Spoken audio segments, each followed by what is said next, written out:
This is a comedian, an actor, a hustler, a new author, and somebody that I don't have to ask to tell me exactly what he thinks. Please welcome, oh God, here we go, Charleston White. Okay, so I have to tell you, I tell my family in a group text, oh, I'm interviewing Cardi B, I'm interviewing Young Miami, I got Remy Ma coming on this one.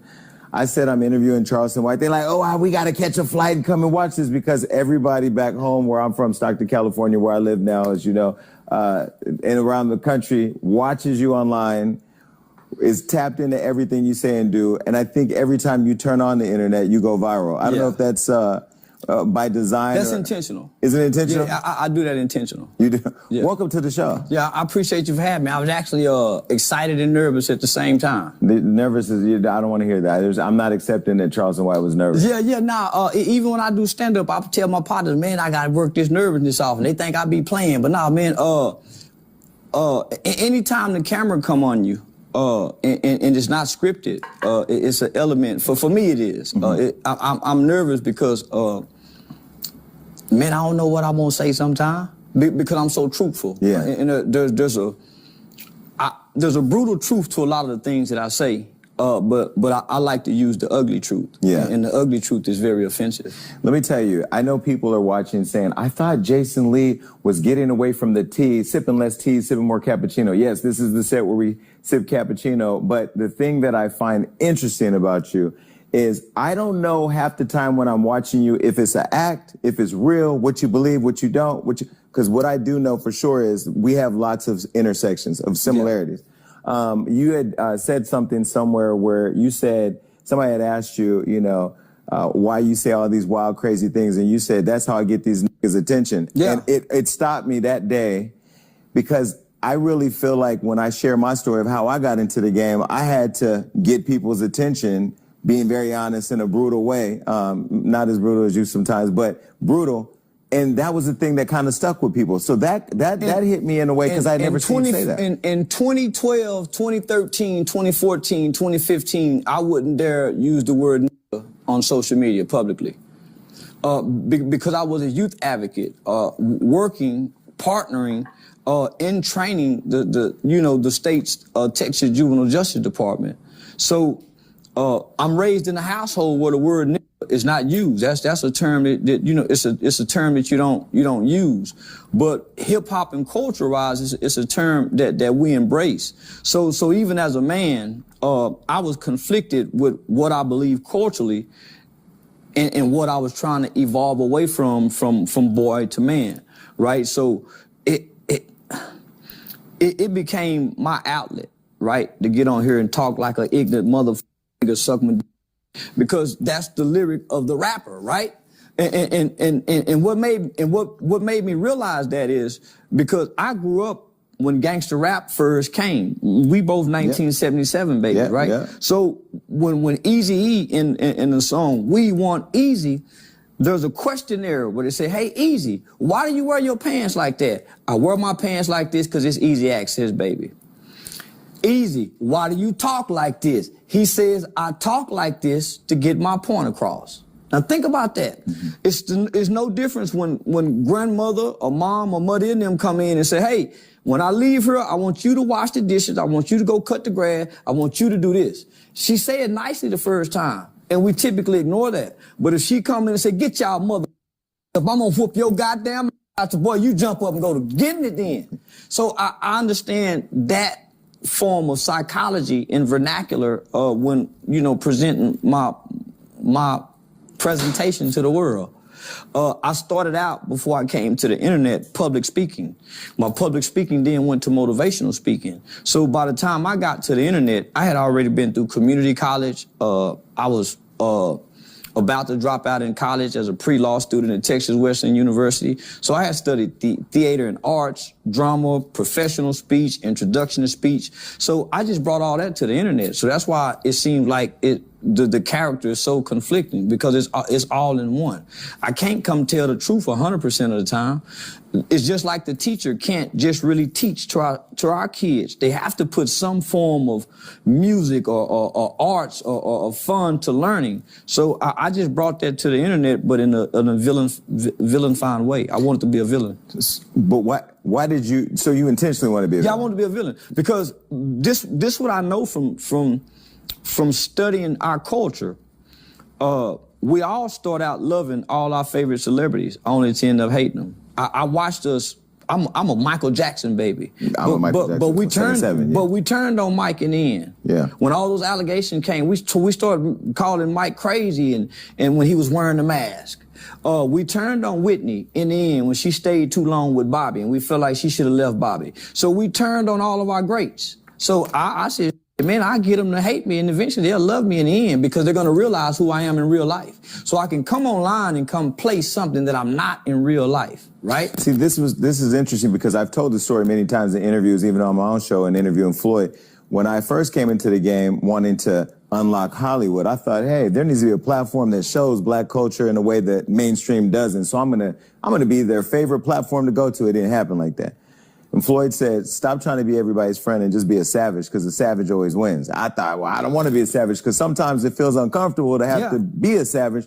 But the minute I started saying what I thought, I mean, it almost seemed like a magnet. It sucked the industry in. Why is it that way in our culture, you think? And then do you believe, like I do, that we know how to cannibalize our own better than everybody else? Of course we do.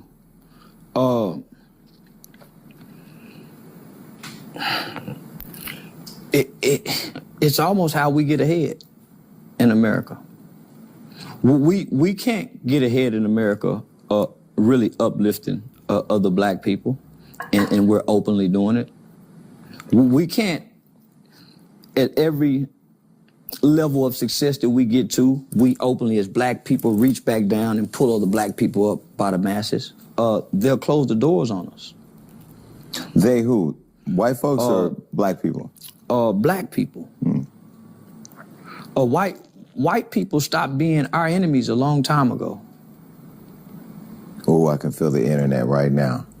Do you believe that? Yeah, I truly believe that. Why? Because capitalism has superseded racism in America.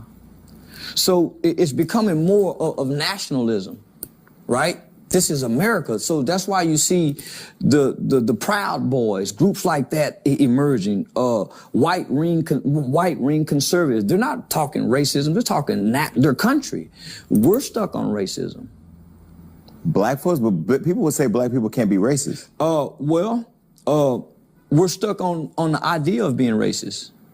We don't have the power to be. The idea of the country and white people still being racist? Yeah, so we're because we feel that we're owed something, whether there's reparations or we truly believe, and we are owed something, if we're going to be honest, right?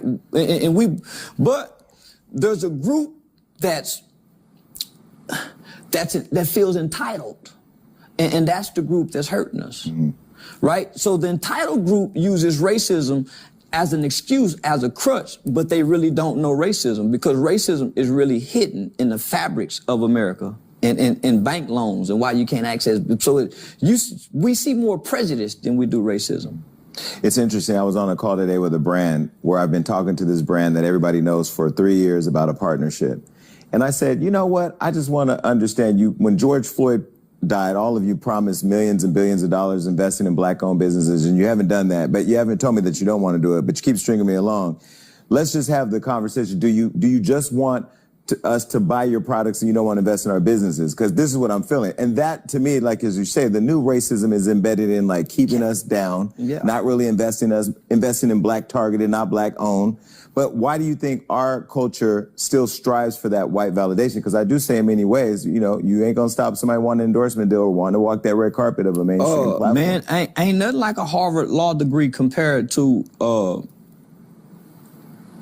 HBCU degree in this country. There's nothing compared to living in Calabasas compared to South Central LA. So the validation is there because we validate one another based off of it. a good paying job, rather than black ownership, black entrepreneurship, or black economics? Do you have a good paying white man job? So that's always been the validation for us. That's some security that you can die with. Your good paying job, the benefits that good paying job offers you compared to you starting your own business and passing that down as a family tradition or an inheritance, right? So, what else do we have to strive for outside of white validation? Black excellence still seeks white validation. As you say that, I see Jay-Z standing on the Grammys stage. Puffy checking the people at the Grammys and missing the BET Awards. Rather than making our BET Awards the Grammys or making our black Hollywood like the Oscars, we want to fight with them about what's been. And making their show better for us. But their show isn't strictly for us. Right? So it's no difference than us once having the Negro League, and the Negro League was doing so good, it brought them to us. But who do we blame for the apathy right now with black excellence? Is it black folks? Is it white folks? Is it social media? You don't blame nobody. You look in the mirror and blame you. If you're not contributing to it. If you're not contributing. So it's kind of like, that's what brought me to the community, right? I'm traveling around the country, and I was partnering with a national lobbyist group out of Washington, D.C. It was called the Campaign Fair Sentencing of Youth. So I became a member of a national youth advocacy program that was called ICANN, Incarcerated Children's Advocacy Network. And so I learned about fundraising. I learned about all these different things. And so throughout traveling and speaking in all these different places and working on laws and legislation, you would hear people say, well, you become the change that you want to see in your community. That was the greatest challenge that I had ever heard. You go become the change that you want to see in the community. So in order to do that, I had to change my belief system. And what was your belief system at the time? I believed the culture. I believe real niggas went and done time and suffered in agony, and they died with pride, only to not know that's not the truth. I believe that 4 friends riding in the car, one friend should take the charge for all the friends if he could. So I'm gonna pause there. You were 12 years old, riding in 14, riding in the car with folks, got into a situation where a person ended up being murdered. Yeah. You've told the story. You were 14 at the time. 14 years old. You didn't shoot the person, but the person died. Yeah. You did, how many, 10 years, 9 years? I was sentenced to 12 years under the Texas Juvenile Determined Sentencing Law. And I spent right at 6.5 years in the Texas Youth Commission from the age 14 to 21. So did that time teach you what you just said? Yeah, it did. Because the culture don't do your time. No. I grew up a privileged kid, right? My mother was a financially stable black woman who landed a job at General Motors in the early 80s. So during the 80s, General Motors and other blue collar workers, that was the backbone of America. That was considered, we have a good job. What? That was the real middle class of America, and you live good, right? So we had all the name brand clothes, but I was an entitled kid. I got an allowance. We had saving bonds. I had a piggy bank.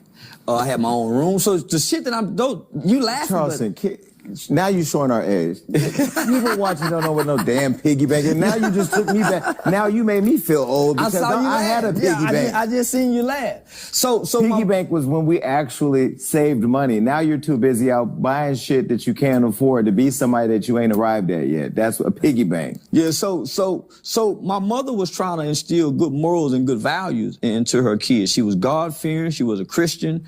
We had to say yes, ma'am, no, sir. So that's prior to the gangster culture, right?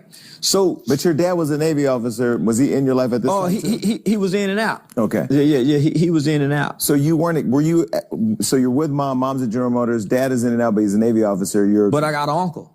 Okay. So this is the elements in most black families. Whether you got a good mom or a dysfunctional mom, right?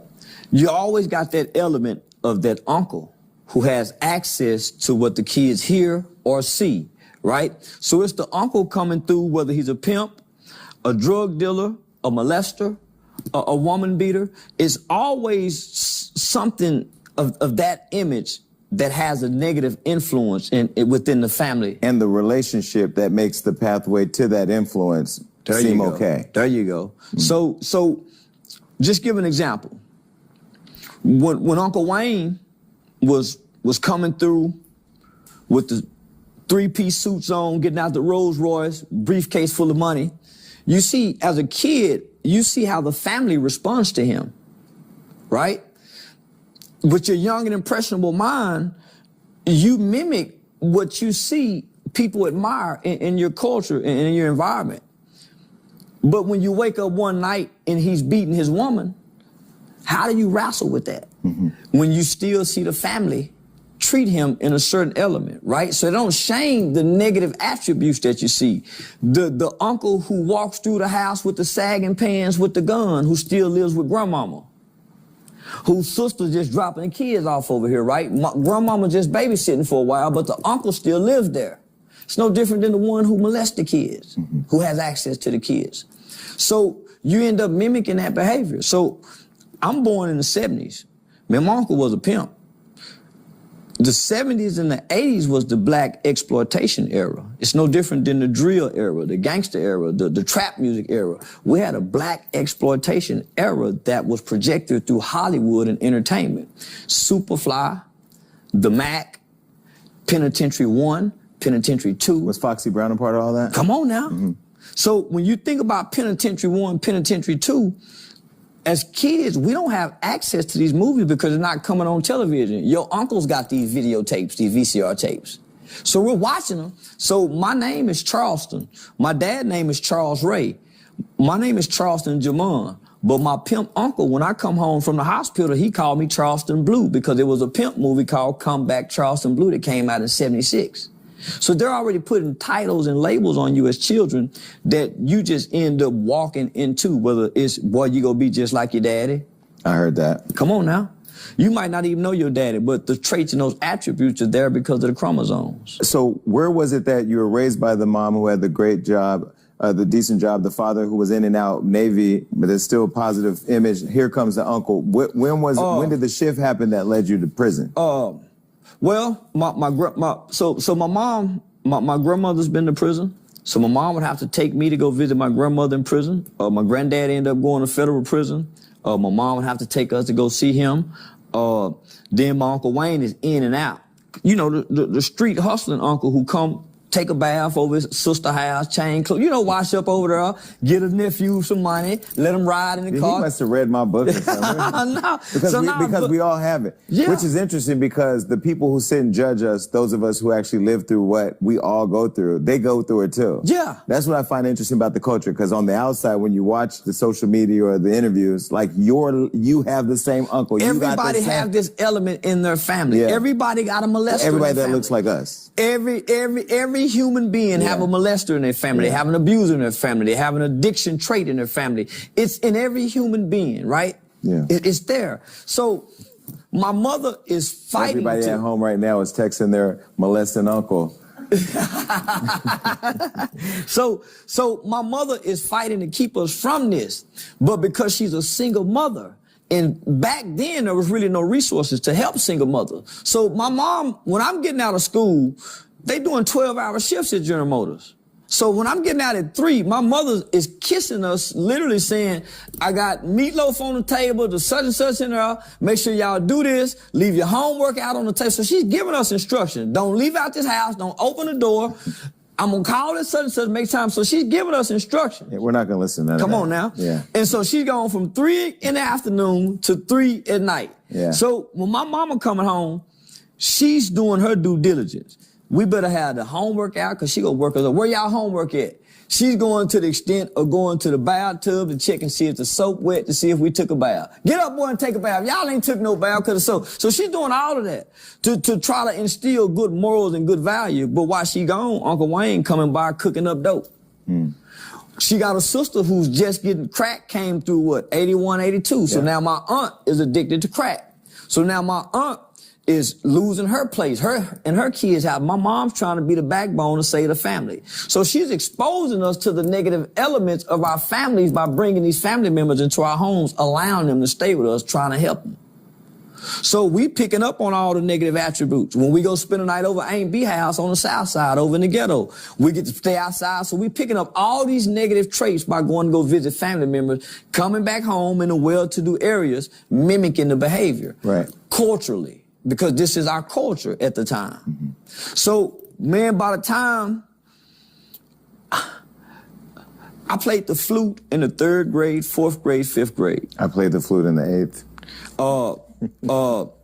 I lost my eye in the 3rd grade. I got my glass eye put in the 6th grade. So up until that point, I was in and out of hospital. So I had a private tutor. So I never really started going to school until the 6th grade, really. Mm-hmm. I had 9 eye surgeries. I fell in the washing machine when I was 5. So between those 2 injuries, I really never got to go to school. I was a institutionalized baby. Mm-hmm. I had a tutor, a private tutor that came, so I was in and out the hospitals. So by the time I get in 6th grade, I'm a burst of energy. I'm a burst of energy. But also you had been sheltered, so to an extent, so now there's this newfound freedom. Yeah, there's a newfound freedom. So with this newfound freedom, I remember when Colors came out. I had just got this newfound freedom. See, we the same age, so everything you're saying, when Colors came out, that was the one movie in the theater in our community where they killed somebody in the theater. Yep, that's the first time ever. So, man, this was a phenomenon. So I done saw my Uncle Butch, I done saw my Uncle Boosie, I done saw Uncle Wayne, and plus I done been to A&B house to see some of this on television, what I saw in real life. And the thing about children, they can't decipher what's real from television. So when a kid is watching somebody die on TV, they really think that person is dying because of the lack of brain development. It's hard for a kid to turn off TV and say that wasn't real. I don't care what you say. Right. So I'm seeing what I'm seeing on television, I'm starting to see in the community. The awareness is now coming because it's being propagated through the television screens. So it's like a veil comes off when I'm out in the community. So now I know what a gangster looks like. Mm-hmm. So now I'm trying to mimic it based off the culture. So this is just from television. Now here come the music. So now we seeing. Now, and we don't watch Penitentiary 1, Penitentiary 2, and the favorite character is Too Sweet. A little guy like me that went to learn how to fight in prison. So, man, by the time we're in the 6th grade, we're talking about what we're going to do when we go to prison. Mm-hmm. Because now we've developed the concept and with our young and impressionable minds that Uncle Wayne done been to prison, Uncle Curtis done been to prison, so all these men in your family, you spend the night over your friend's house, all these other men done been, so you start thinking this the way. Because now it's being propagated to you as a kid. But is that what led you on your path? Yeah. So you were influenced by your surroundings. My surroundings in television. Because when my mother, I'm a kid that grew up watching television raise me, and I'm fascinated by the gangster, the negative stuff, because my uncles and them is exposing me to things. Mm-hmm. So I'm already impressed by it. Mm-hmm. So when I see it in real life, man, I'm fascinated by a guy that seems to be like what I see on television, like this. So I'm drawn to it because your mind is young and impressionable, and these are the guys that you idolize in your homes. So when you spend a night over your friends' houses, you start looking at their uncles and their daddies to see if they got the similar traits. Guess what? They got the similar traits. His dad, your daddy just getting out of jail too? Man, that's my brother. Well, and in our community, people glorified it. Come on now. Yeah. So a pimp, my uncle being a pimp and beating women, it wasn't shamed upon. So it wasn't nothing for me when I got in the 7th, I think the 8th grade, for me to try to slap my girlfriend like my uncle. And plus the music, like Easy and them say, your pimp slapped the bitch. But that's what the music said. You just a kid. Did you pimp slap the 8-year-old girlfriends? Yeah. I was trying to do what my uncles and them did. What was so when you pimp slapped the 8-year-old girlfriends? I was in 8th grade. I pimp slapped Michelle Carr. Cause she told all the girls in school that I didn't know how to tongue kiss, and I didn't. Cause when we was in the 7th grade going to the 8th grade, she tried to tongue kiss me, and that was my first time tongue kissing.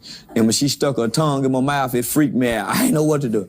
So you slapped her? No. So when we broke up, so she was real popular in school, and so was I. So she went to school and told all the girls that I didn't know how to tongue kiss. And she was telling the truth, and I didn't. So I was embarrassed and ashamed.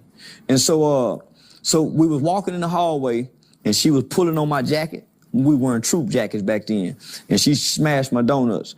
And so I used that as an excuse to try to slap her like I saw Uncle Wayne slapping women, right? But when I tried to slap her, my jacket got caught in her ear. And when I pulled back, it ripped her earlobe. And her daddy came running through the hallway. That nigga was looking for me, boy. I got suspended for the rest of the school year. You didn't mace him?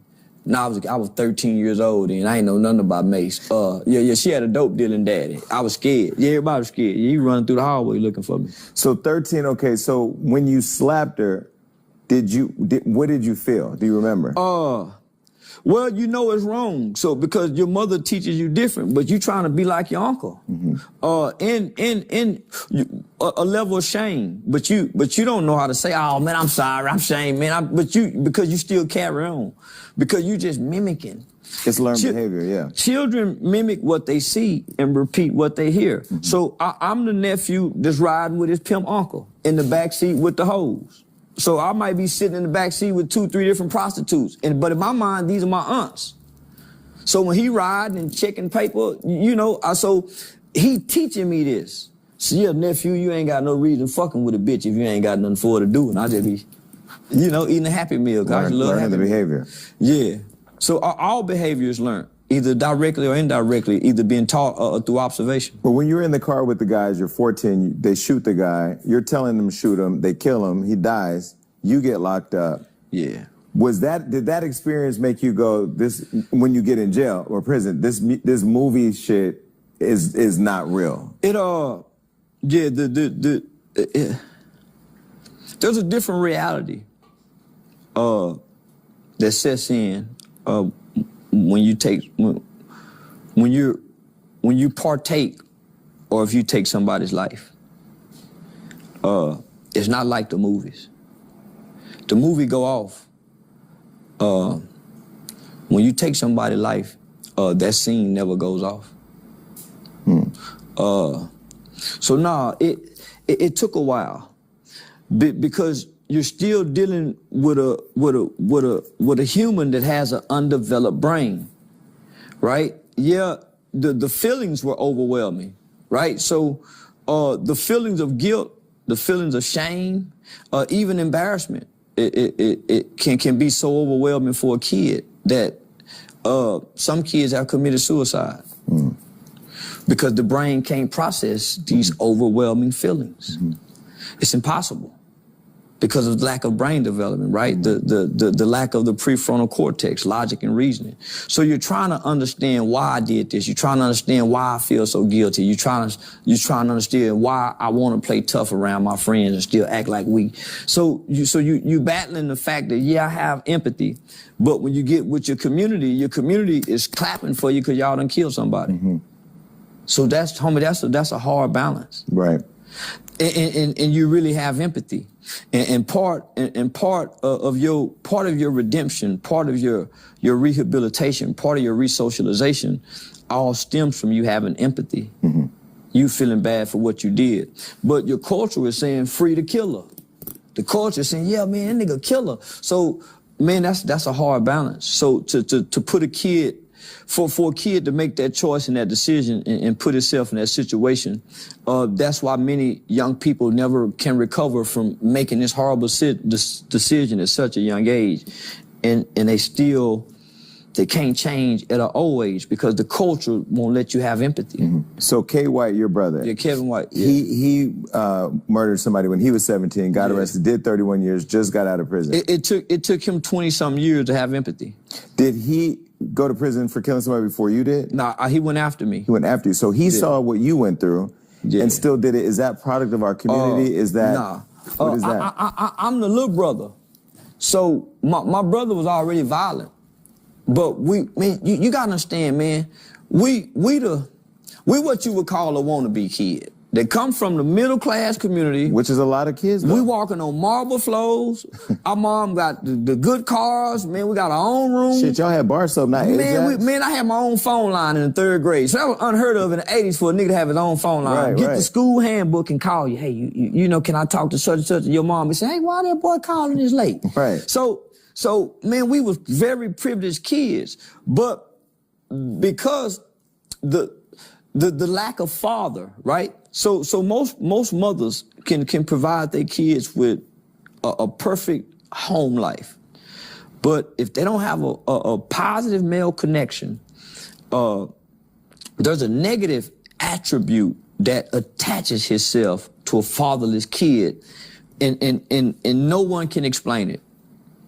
It's like the little motherfucker just angry. So most little boys with their dad, with their loving mom, they seem angry. Or they got anger outbursts. They have anger management because they can't express, man, I want my daddy.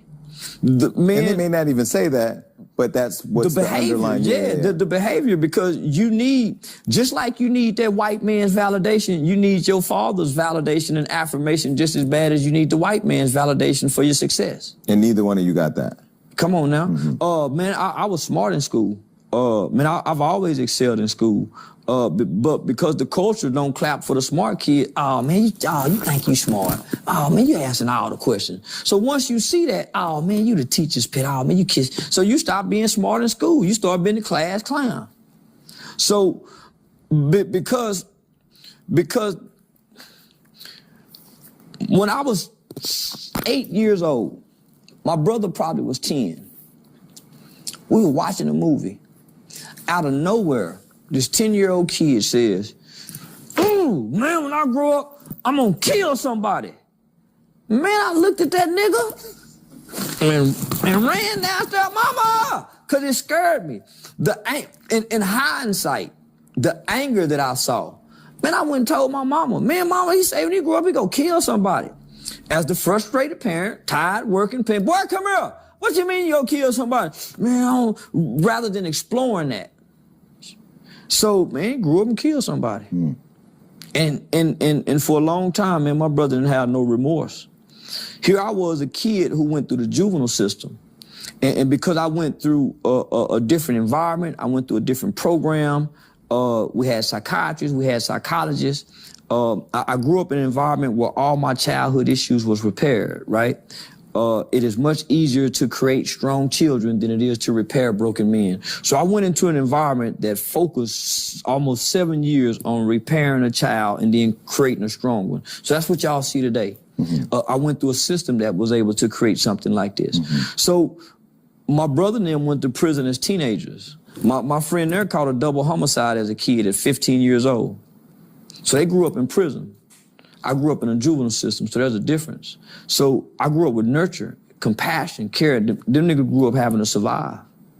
So my brother, I had to cut my brother off because here I am working with children. I'm working with victims groups. And I remember my brother telling me specifically that he didn't have no empathy for the guy he killed because it was street and drug related.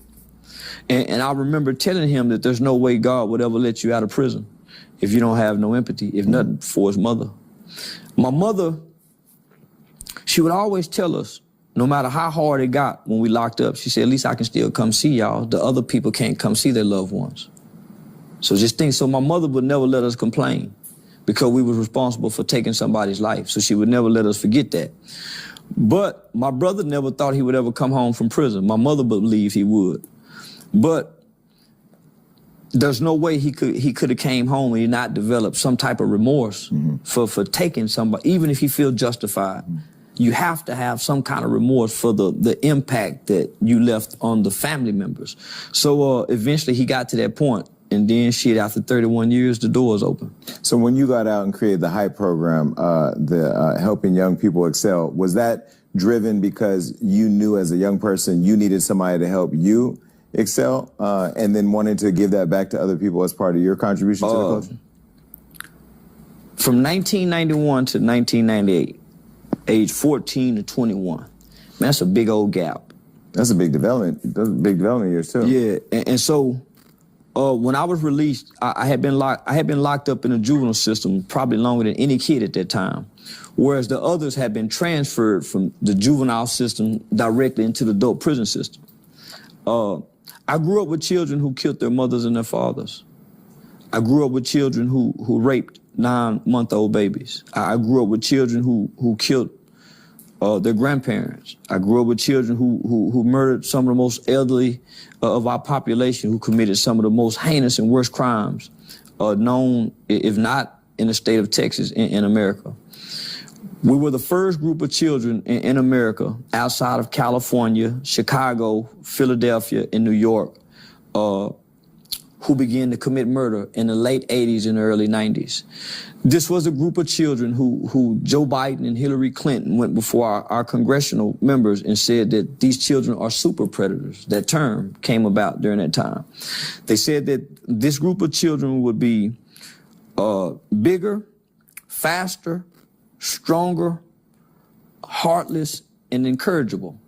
This was spoken to our Congress members. So they began creating laws in this country, strict, harsh, inhumane laws toward children, mainly one, a juvenile life without parole. So they began sentencing children. Was that when they decided to try juveniles as adults? Yeah, so at that time, they lowered the certification age from 15 to 14. And then they started giving children at the age of 12 juvenile life without parole with no possibility. But this is before all the data and the research about brain development, right? Because the term super predator and that being attached to children sent a shockwave of fear through America. And we were committing these crimes. So that's the singular thing I think that, you know, although I did vote for Hillary and wish that Hillary would have won for my own personal reasons, that was the one. I voted for Hillary too. I named my daughter after Chelsea Clinton because I was a Hillary fan. Really? I was a big Hillary fan. Hold on. The leader of the nigga nation was sitting up one day and decided to name his child after Chelsea Clinton. Chelsea Clinton. Yeah, I had got into it with family members and everything. The whole black community, I stood in line for hours, voting for Hillary Clinton against Barack Obama. And at the time, my baby mama was pregnant with my daughter. So yeah, Chelsea Serenity White. But people not understand, well, that was the super predator thing, was the thing that stuck on Hillary when she was running against Donald Trump, because people couldn't, black people were tired of being labeled super predators. Not stigmatized. That was a stigma it was a horrendous stigma, because now they're trying to undo what they had done, and they even apologize for it. But not to mention 3-strike law that also happened under that whole minimum sentencing guidelines on the federal, all of that. So right now, the Miller versus Graham ruling that overturns the automatic juvenile life without parole. So that's how I kind of got into politics. So my change came from the juvenile system, right? Because I went through a program that focused on re-socializing a child, right? Rehabilitation comes after you re-socialize someone. There's a lot of people who grew up in households who really don't know right from wrong. I know some kids that they think if they can take it from you, it belongs to them because they took it from you. If you can't take it back, then heck, so it's some worlds that exist like that. It's some worlds exist where men and women, they fight each other. The man whooped the woman hit him while he sleep, and they love each other and don't nobody call the police. So it's some worlds that exist like that. But I didn't grow up in that world. I wanted to try to fit into that world. So by me not having a father, and me trying to identify as a boy, a male, and as a man from just my mother's teachings and what the culture teach me.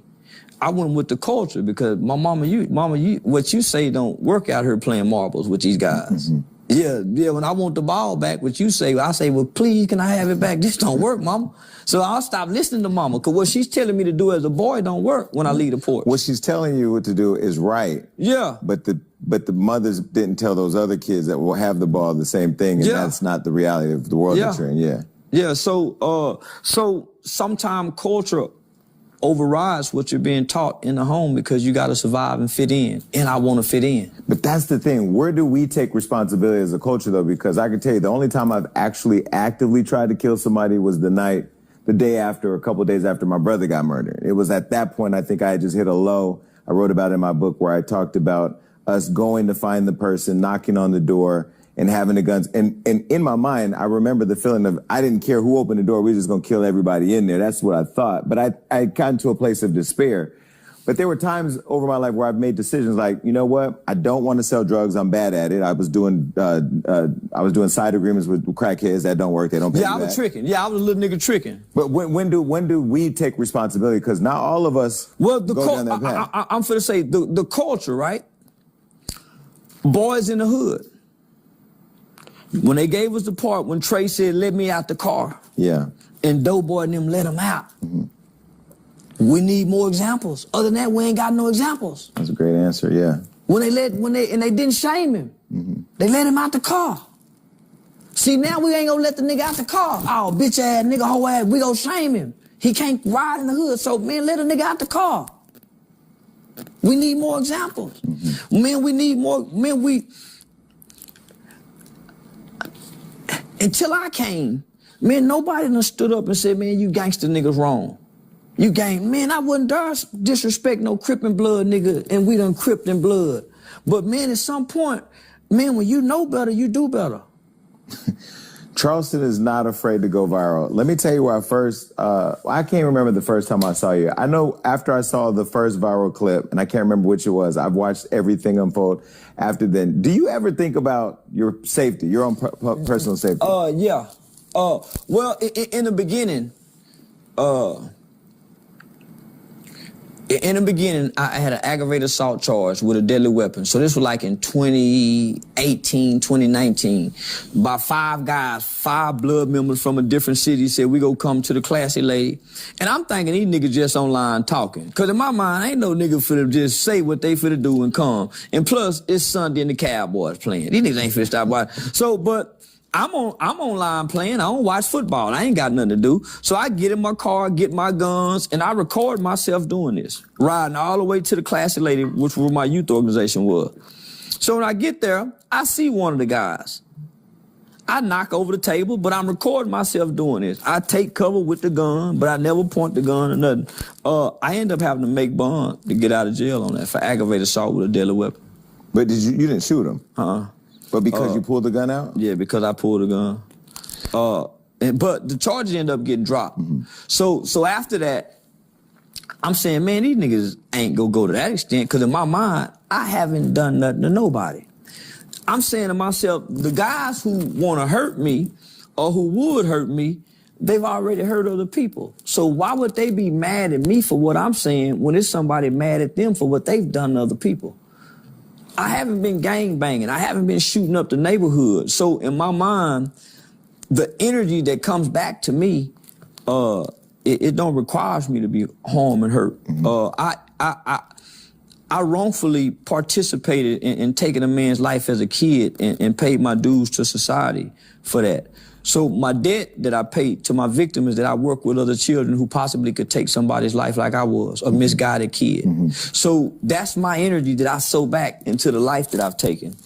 Outside of that, most of my crimes was committed as a kid, snatching white women purses, breaking into white people's houses, because you got your uncles and them telling you, go cross the railroad tracks and do it. So you thinking you're doing some just taking from white people, coming back over here. But my mama saying wrong is wrong. God has no respect to person. So as you get in trouble, as throughout your life, as you get in trouble, you're a smart kid in school and you go to a white school. So who's mostly impacting you? These wonderful white teachers. Who's coming to tutor you? These wonderful white teachers who's teaching you about John Brown and who's really teaching you your history. So you really can't. So you're conflicted by what your uncles and them saying. So you got to think, homie, during the 80s, you got a bunch of niggas that was sitting around mad at the man. Mm-hmm. Yeah, nigga, they went to selling dope. They were mad at the man. Right. And everything's about, even the television shows were about the man, from George Jefferson to all in the family. Everything was about the man. So as a kid, you're intertwined into the culture because mama and them gone. So that's what's raising you. But you're trying to balance your mother's good teachings. Right. So isn't social media nowadays gaslighting that even? Yeah. It's just putting fire to the flames, yeah. Right? It's worse, especially if mama's busy. Mm-hmm. And so this is the dilemma now, is that mama is so busy and the kids are so active and the kids learn and pick up so fast. They from what I'm gonna say as early as 2, they put a phone in this kid's hand. And it's always bewildered me, how did this kid know what to go watch? Because as early as 2 years old, these kids find their favorite videos, right? So that's what drew my interest about content creation, because I've found out that the kid videos pay more than all of us. Mm-hmm. We got some millionaire rich kids we'll never know. Right. But they've been opening toys since their parents, and here our kids are clicking on it. So I'm saying, man, how do your kids find these videos? So from just say 2 to 4, the phone is raising them, because we give them the phone so we don't be distracted by them. They get to eat and they got the phone. They eat and they got the phone. Then they get the tablet. Then they get the tablet. Then they get the PlayStation. Then they get the joystick. Yeah. So, man, so by the time they get the joysticks and put the headphones on, fuck you, nigga, you're gonna die. Fuck you, bitch, I'm gonna shoot you. Man, you ever put them headphones on in here? I've been online listening to those games, Call of Duty. You would it's think worse they than were rap music. You would think they're in Iraq. But what I'm saying is, where's all this anger coming from amongst our youth? Right. It's the absence of some form of parent. Well, and where's the complacency in parenting and putting the blame on the creators of the content or the consoles that they're using? And now, because I'm on the console, now here we are, kids who grew up playing with other children, right? And we had empathy and we had compassion. If we fought, now get up. Let them get up. Put a stick on your shoulder. So this group of children, because technology, they have the emotional detachment from other humans. It's easy to be mean. It's easy to be cruel. It's easy to shoot something that you're not attached to. It's easy to be harmful to something. So they don't have the emotional detachment from human interactions. So this is real. This is a real mean, cruel culture of children that they have to try to exist in with no compassion, because they don't have emotional attachment. So why do you hate TikTok? I hate TikTok because TikTok let the world monetize off me and won't let me make $1. What do you mean? I've never been able to make $1 off TikTok. I got over 2-point-something billion hashtag Charleston whites. I got 22 million misspelled Charleston whites hashtag, and so they let other people take my content and make money, but because I'm so offensive, at times my perceived ideologies seems radical, and most of the time I'm just bullshitting. I've never, outside of a personal interview like this, I've never brought the real Charleston to the internet. Well, that's why I wanted to interview you, because I know people are saying you're running for city council, and we're going to get to all. Yeah. This man's views, I have not had more notes on any guest that I've had than this one. I have not had to have more pre-production meetings than this interview, because there's so much. There's stuff I agree and stuff I don't agree with, but what I love the most is that I want to use my platform to always show people who people are, because I saw that one clip of you and I was like, oh, he tricking us. Yeah. But I understand it, because I do know sometimes you got to go to where people are to get their attention. Well, and let me say one more thing. All your kids out there that you're saying you don't want them to watch Charleston, they're already watching them. Yeah. And this is why the people who are trying to help kids the most may not show up the way you expect them to. I have right now on the campaign trail kids bringing their parents out. You need to vote for Jason Lee. You need to know Jason Lee, because of my content and how I reach them. So I really wanted to interview because I find you fascinating. And I think that, regardless of how I or other people may disagree with some of your points of view, your courage to totally live in your truth and be unapologetic about it has to be respected. I went to community college. That was my exit from the culture, right? You took criminal justice, though. Were you going to be police? No, I started out just wanting to be a juvenile probation officer. Okay. So that's why I started hype. I was already working with the Texas Juvenile Justice Department. Once I got my bachelor's degree, I was going to go do juvenile probation and then parole. So my whole outcome, my whole mission was just to go work with at-risk children, juvenile delinquents. So when I got to college, just off writing papers and doing research, I shifted from criminal justice to pre-law. I said, man, I'm going to go study law. Because I had won a few lawsuits I'm on, job lawsuits and things like that. So I said, man, I'm going to go study law. But I just I'm the kid who just wanted to fit in. Mm-hmm. So if the culture was scientists, I would have been a great scientist. If the culture said, let's be lawyers, I would have been a lawyer. The culture said, let's be killers. So that's I wanted to be a black man. And growing up, I've never seen a black banker. As many times as I've been to an eye doctor, I never seen a black doctor. Yeah, in our era, we didn't see black doctors. No, or black lawyers. So it was hard for me to be the black radical kid that some of my uncles then would push me off to be, because I had loving white nurses, loving white doctors. So it was hard for me to embrace that aspect of the culture. But boy, I'm at home alone as a kid cutting on the television. I'm what the music and the television produce. Outside of what it's doing now. So I'm the product of this. It's only for me to grow up and become angry and resentful toward the culture, because I feel like I was tricked. So you hate TikTok because they robbed you. What about Instagram? Do you like Instagram? Instagram is a facade. Yeah. Instagram is Instagram is the fantasy world. Yeah. Instagram, everybody's beautiful. I don't even look on the Explore page because the women are too beautiful. Where the regular, normal-looking women at? I swear by God, those are the demons and the angels, because they're too beautiful. Right. This is God's, so I don't even look on that page. And then Instagram implemented that whole pay for verification thing. If you pay to be it's there. the fantasy world, right? So you can go be with it's the jailhouse where a nigga can come be all he want to be over here and really not be nothing. Right. Because nobody really knows each other on Instagram. Well, why didn't you pay to verify your account? Because why would I pay when they wouldn't give it to me I deserved it then? When they would deny me all these years. There's real documentations that I've done news stories with, the Walter Cronkite News 21. So I'm saying, man, they could have been gave me all that, but because I'm so radical, they wouldn't give it to me. There's a box right there on the side. I'm gonna give you a gift. Oh, okay. Just so you know, this is a good point to interrupt you and give you this gift. Oh, really?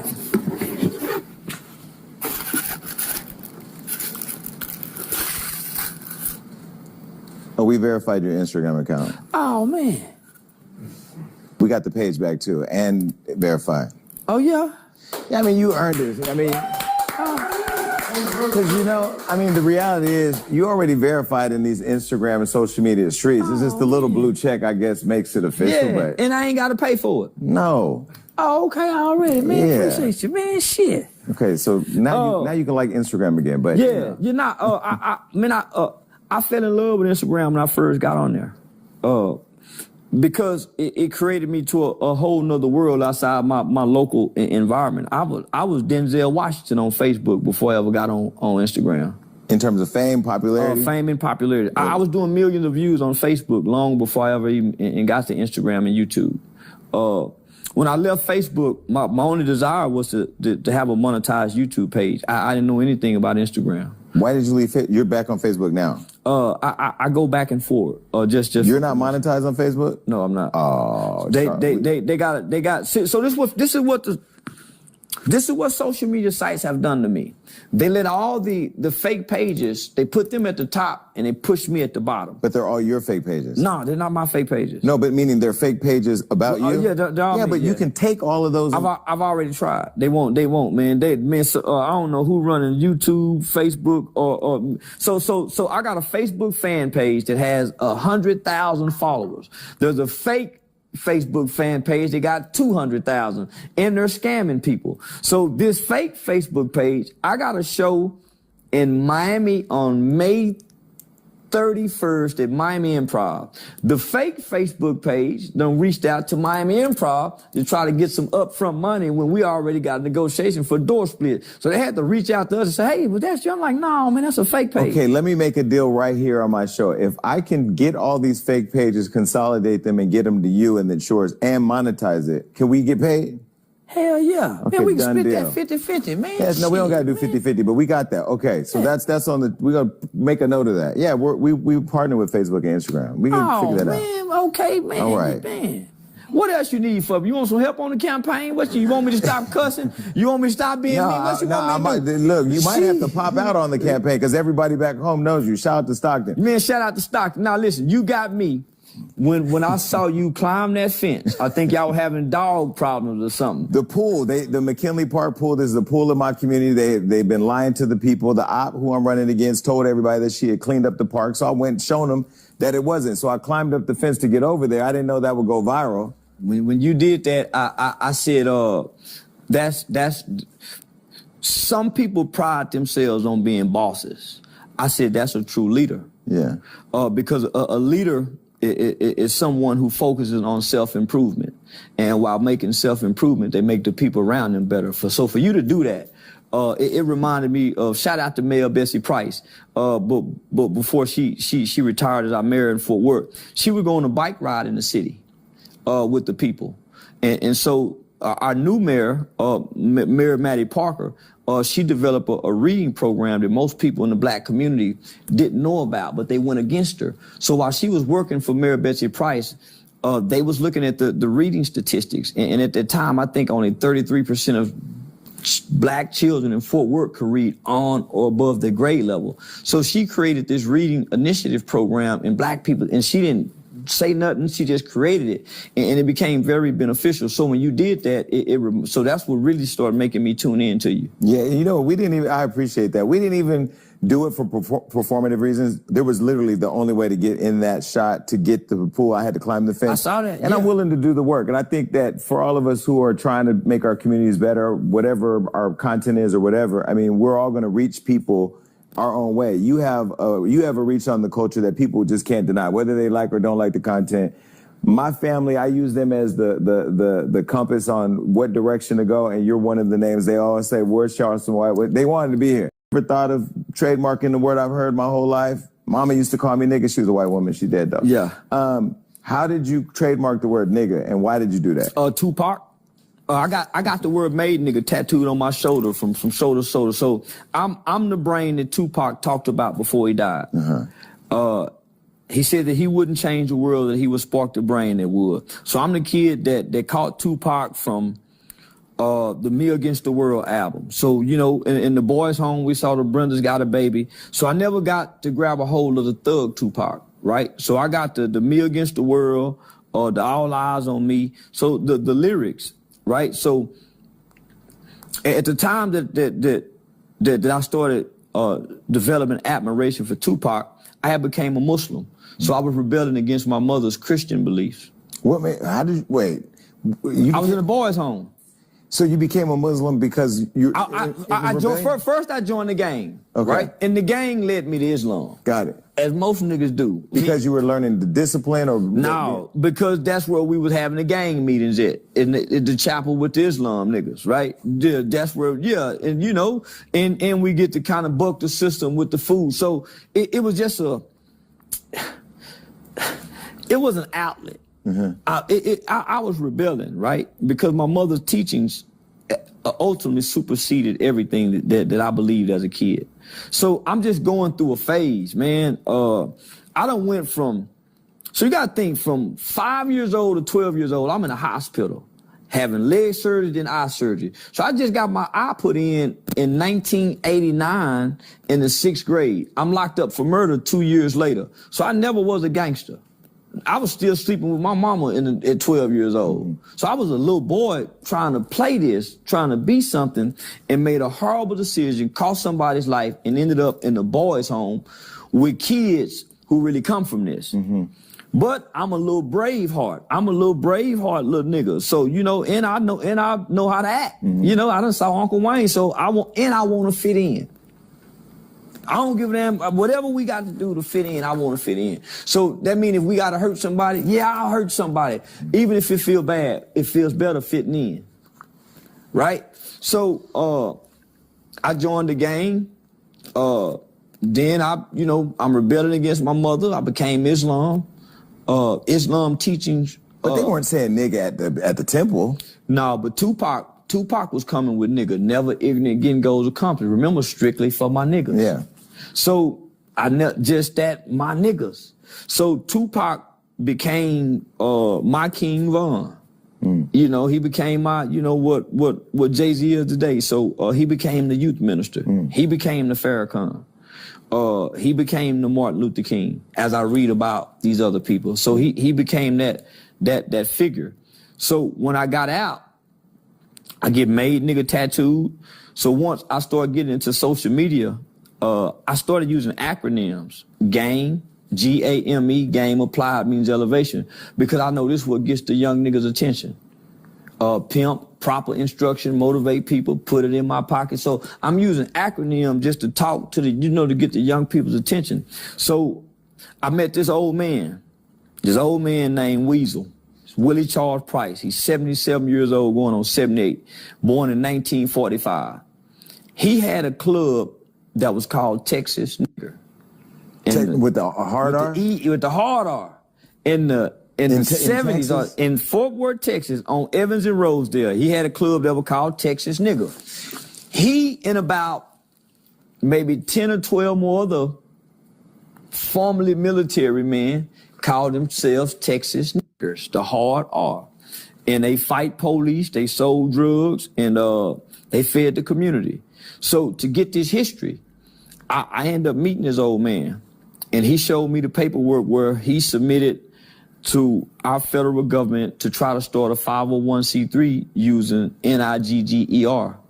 And the government sent him back his money and told him that the word nigger is prohibited. And I said, hey, well, no, Pops, let me show you how to do it. You can put T-N-N. And he said, no, I'm the last nigger. So he identified himself as a nigger. And so he broke that word down to me. He said, the nigger is not African.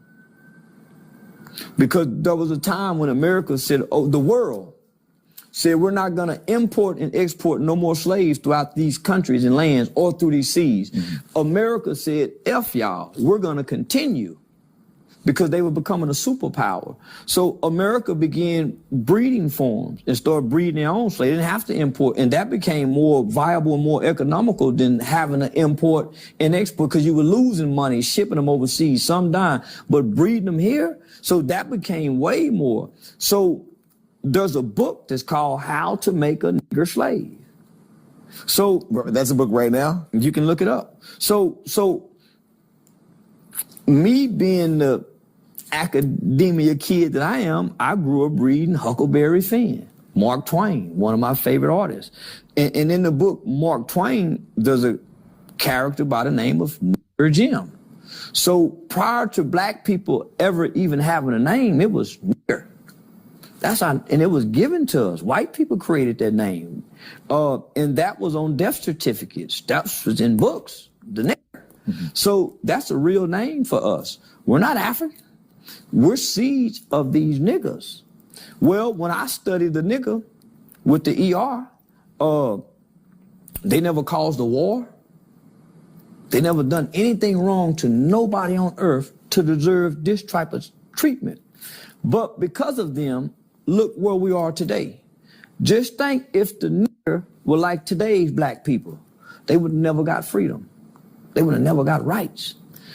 They had to have a element of strength that we can't possess today, because we'll get even. Right? So think about the nigger. Then they start transferring from nigger to colored. Colored boy. That colored boy, no matter what his name is, the colored boy. Then it went to the Negro. Then we start having names. But Jim was the first nigger to ever get a name, if you understand American literature, nigger Jim. So this is interesting, because you're gonna link up with Kanye West tomorrow. Kanye, as you know, said that he felt slavery was a choice some time ago. He was literally sitting here before I launched the show, and I had a conversation about it. And, you know, he was forgiven by the culture before he decided to go left. Do you think slavery was a choice? Yeah, it was. The Haitians fought back and won, and they're still penalized for it today. Yeah, they could have fought back. They could have been had a slave revolt on those ships. Yeah, slavery was a choice to go down. Each time they brought you up and washed you off, man, you had a chance to jump off. You had a chance to fight. What do you say to the people that were critical of Kanye, and they're going to yell at the TV right now saying that it wasn't a choice? They didn't have weapons. They didn't have the tools to get free. In that, I mean, we know that slaves. Well, slaves did die. Not all of them. Not all of them. But even still, right? When you get here off the ships and they start dispersing you elsewhere, it's only master, his wife, his children, and the overseer who live somewhere. But it's 50 of y'all here. It's a choice.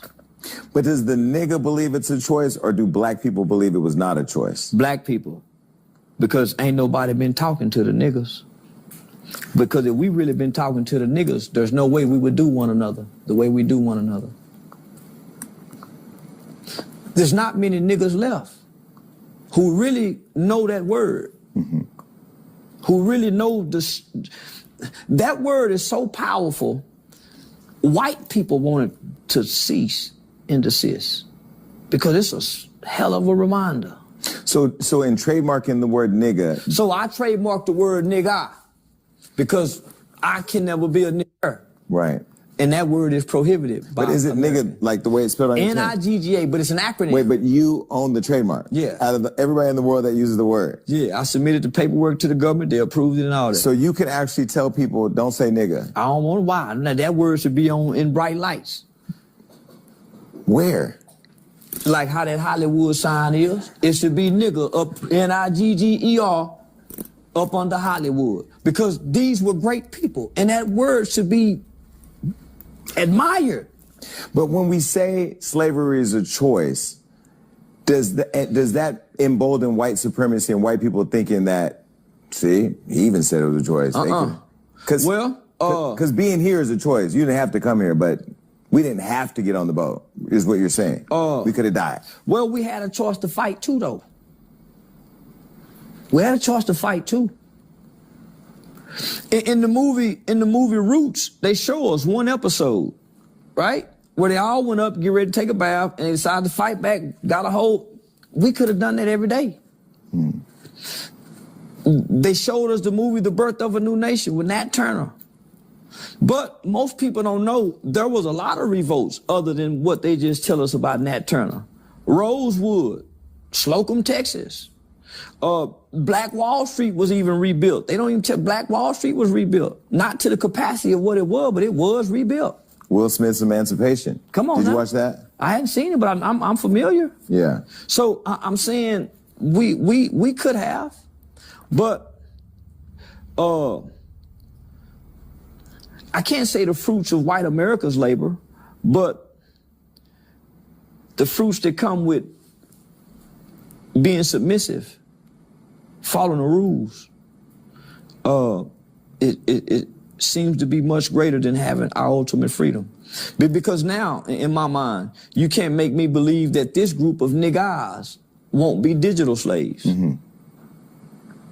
So do you think the people who have a problem with people who say slavery is a choice is because they've been conditioned to believe that being submissive during that time, is what you're calling it, was the only way to survive? Yeah. Well, the word nigger, N-I-G-G-E-R, wasn't, every black person wasn't called nigger. Mm-hmm. You was a boy, gal. You wasn't a nigger until you disobeyed. Mm-hmm. So why wouldn't you want to be a nigger? Mm-hmm. You wasn't a nigger until they got mad. Come here, nigga. What you doing over here? Other than that, you was boy. What you looking at, boy? So there was different classes and different statuses. So in my mind, the nigga supersede everybody. The nigga got whipped. The boy didn't. Mm-hmm. The nigga got sold. The boy didn't. So for those that says, well, slavery wasn't a choice. Well, it's people looking at the glass half empty or half full. Mm-hmm. Yeah, I mean, I'll say, I don't get into the whether it was a choice or not because I wasn't there. I mean, I look at slavery and I've read the history books. We didn't write the history books. That's a whole other conversation we can go on. I get it, right? I think that people's digestion of the sentiment that slavery is not a choice is to somewhat side with the fact that we've welcomed or participated in oppression. That's even, you can even break that down and say we did. We did. Well, let me just say this. Harriet Tubman says it, that she could have saved a whole lot more. Only if. That statement right there alone said that we had a choice. And is she Harriet Tubman, is she heralded a hero because she took the courage to not remain a slave? Not just that. She went back. She kept going back when she didn't have to. How many of us would get free and go back? Well, we're free now, we don't go back. That's what I'm saying. How many of us would break out to go break back in to keep breaking out, man? So she kept doing it. That's what make her who she is. So you owning the word nigga, and now Nigga Nation is on your chain. Yeah, never What is ignorant Nigga getting Nation? goals. Never ignorant getting goals accomplished. All the po niggas that everybody done. The po nigga, the nigga to me is like the dog that won't nobody pet. And the dog don't want to be pet, cause it ain't never been petted before. Everybody been kicking this dog and that. Get away from here. Get throwing rocks. That's the nigga. That's the nigga. Don't nobody take that dog. Oh, he got ticks, and that's the nigga. And that's our babies. If he ain't cleaned up, so even though we don't like the word nigga, what's more prolific in our culture, in our community, than a real nigga? But who doesn't like the word nigga besides Oprah? Our mama's name, our grandmother's name, the well-educated blacks who go to college and speak with good vernacular and the perfect articulation. So it's an offensive word. It seems to be a dumb person's word. But I see it as a group of people who don't have an identity, not as a race of people, but as a nation of people who were born in a country with limited rights and don't have the equal laws and protection under our constitutional law. And I understand that in the beginning, that's what the civil rights movement was initially about. Equal rights and equal protection under the law, not more so segregation and integration. So, yeah, we've been integrated, but we still don't have equal rights and equal protections under the law. So I embrace the word nigga because I don't believe blacks will ever get rights. I think blacks are comfortable with the rights that they have established in America at this point. And I think that the niggas can re-identify themselves and get to the United Nations and get human rights as a nation. What do you think about Oprah Winfrey, who believes black people shouldn't use the word nigga because it's the last thing a slave heard? Well, it's a name that was given. It's a name that we answer to. I don't think Oprah really can have a voice when she's went to Africa to build schools, when our young black girls need schools over here, etiquette schools. When you look at our culture, we can use a few schools over here, Oprah, like you built over there for those young ladies in Africa. So I don't think she have much to say to us, not to the niggas. She can talk to black people because black people watched her. But the niggas don't pay Oprah no mind. They love Sexy Red. Why do you think Oprah doesn't get the need to talk to niggas?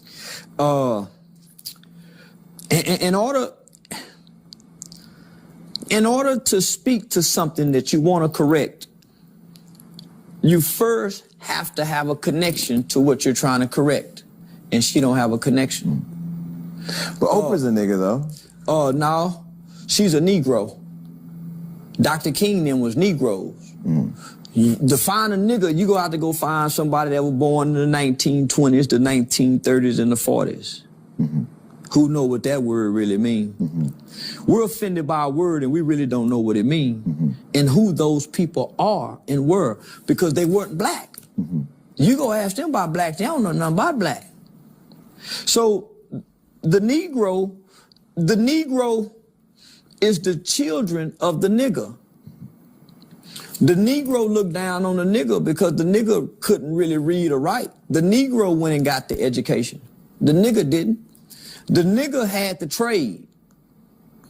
The Negro got the trade in the education, but taught his children to look down on the trade, to go get the education. But isn't the argument, though, to white people and others that nigga and or the Negro, it is all an assimilation of the same thing to them. No. White people in the world respect the nigger way more than they honor the black people. That's why we getting treated the way we getting treated. And they got what they got. They got rights, remember? Mm-hmm. We got the rights that they got. What have we got being black? The rights that we voting with today is the nigger rights and the Negro rights. The blacks hadn't got nothing but entertainment. So no, they don't look at us the same. They look down on us. So when people talk about reparations and wanting the need for reparations, is that just an apathy to not want to go and be a self-made boss or be free in building their own free enterprise? No. If we're being honest, man, we're owed it. But to give it, you don't give it to this entitled group. But because if you ask me, this entitled group got their reparations in free public education. You think so? Yeah. But free education doesn't teach black history, though. Education don't start in school. It starts at home. True. If you want black history, it should be at home. It shouldn't be in the public school system. Well, one would argue that the communities that we come from are broken. Our homes are broken because dad's not there. Jobs are scarce. The community's poor. How your mother and father created you has nothing to do with the white man. Your mom and daddy meeting in the club, getting drunk, fucking and having you ain't got nothing to do with it. Well, that's how I was born, Charleston. That's not how everybody was born. Well, most guys that I know, and I'm just looking at the guys, most guys that I know, outside of myself, got at least 3 or more babies by 2 or more different women. So I know guys that got 7 by 5. I know guys got 13 by 7. My friend Fredo has 5 by 5. So that ain't got nothing to do with the white man, how I protect my seeds, right? So I know women who got, the average black woman that I know got at least 2 or more babies by 2 or more different men. Mm-hmm. What they got to do with the white man and how we produce one another. Let me offer a suggestion, because if you think about the black home has been destroyed back in time by the white man. If you look at slavery, right? Like and you know, I don't want to blame everything on slavery, because at some point we all got to take responsibility and make choices for our own. I made choices for my own. I may be first generational wealth, or, you know, if I decide to have kids and pass it on. But at some point we have to look at, you know, the fact that historically and generationally we've had white people disrupt the black home. All the way back from Africa when they took us from our families. Now it was some black folks over there selling us in slavery, but we can get into that another day. But don't they play a part if you go that far back? Maybe not 1977 when we were born. Well, this is why I argue against that. Because most of us haven't talked to our grandmothers, our grandfathers, to really know how they treated us, right? Because contrary to popular belief, and rest in peace, Dick Gregory. Man, Dick Gregory tried to tell us that we be wrong we mad at the wrong white people because all white people didn't own slaves. Most white people didn't have a clue about the horrificness of slavery until people like Mark Twain and authors start writing about it in pop culture, right?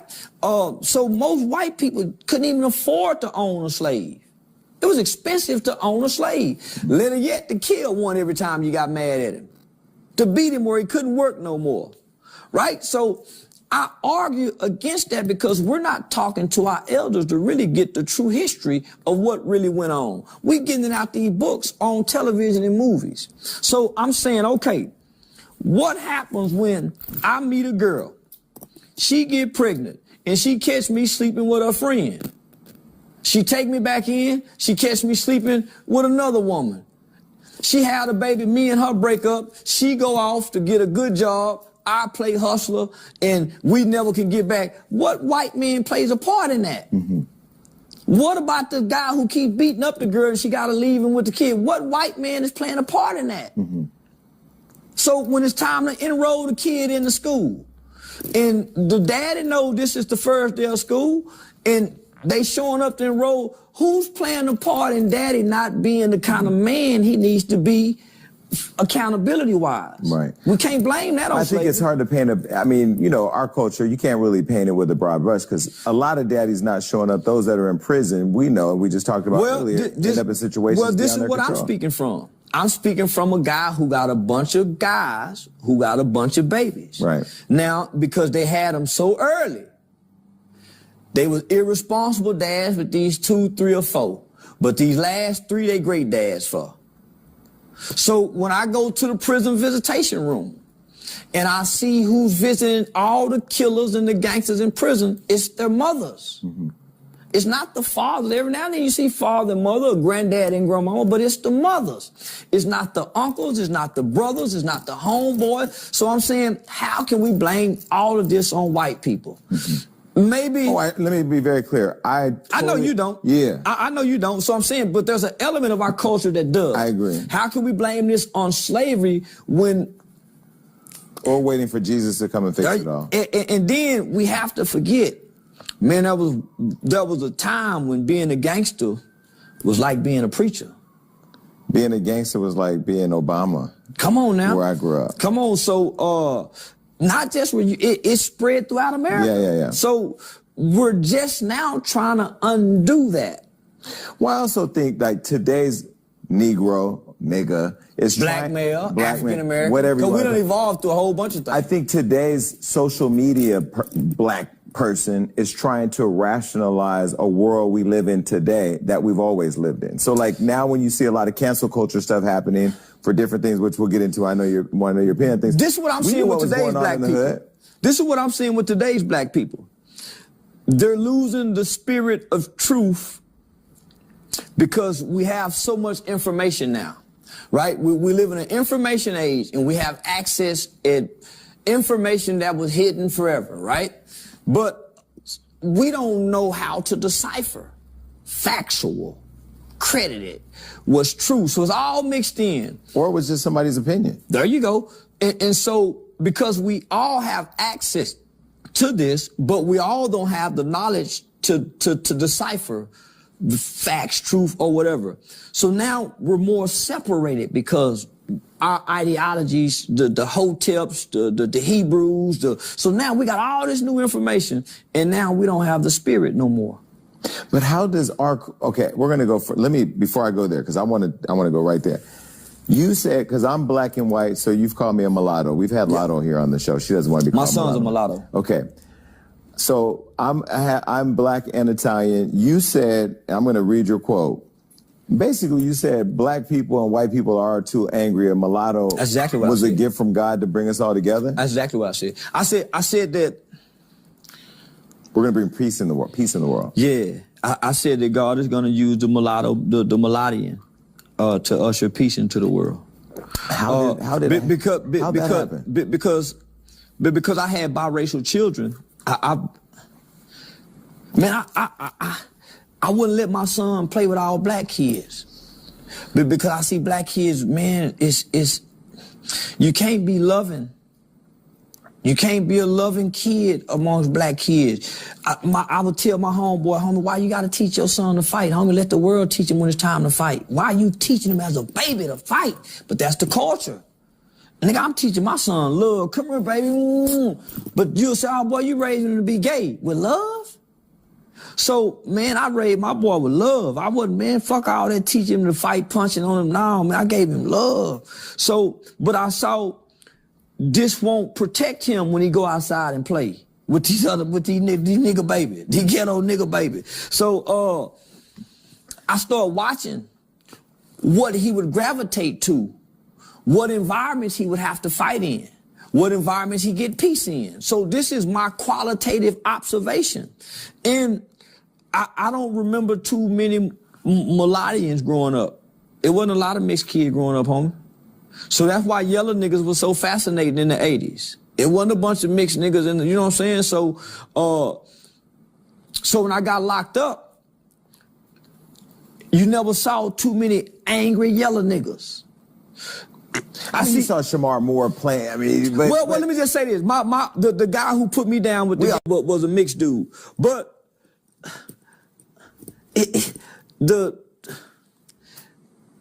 They the real tough, super tough, cause they had to fit in to be real tough, cause the yellow nigga, or they mannerable, mild, and can be perceived as being weak cause they get along. So if the yellow nigga ain't playing a hard, tough role and he can fight, he'll be perceived to be weak. So when I had a mixed breed son, I saw what mixed people gravitate to. When they come over here with the black, they really don't really fit in.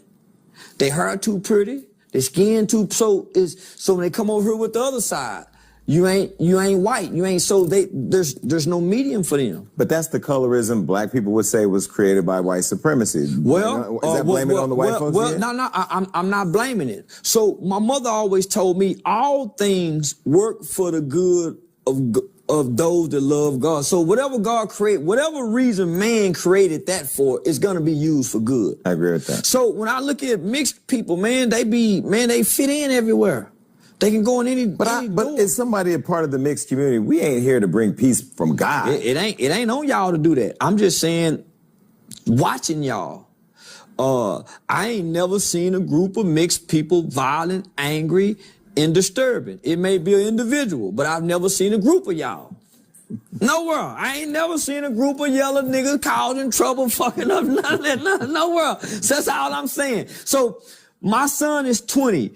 I've been strategically paying attention to mixed people, and that's whether on the job. It's just because y'all can't fit into the hate. So for the most part, in your family, you bridge the family together. So my Mexican side, they didn't like the fact that she had that, but because the baby was what it was, they learned to love the baby. They learned so it bridged something. So if nothing else, barriers are broken with mixed breed people. Well, mixed breed people go through hell right. too, because y'all go more than any. Because you don't really belong in any one. Get right here up. You just like the nigga. Get on, boy. Yeah, you're trying to be that bridge. Okay. But you don't believe all dark-skinned kids. I'm just saying that America haven't always had mixed babies, right? So we probably the first generation of black people who got to openly date white girls and have babies, and it's no real stigma to it. But your mom them had a stigma. Oh yeah, my grandparents did. Come like on my now, mom dating black men. So I'm the first person in my family that got mulattians. I'm the first black male in my family with mulattian babies. So after me, my lineage is mixed.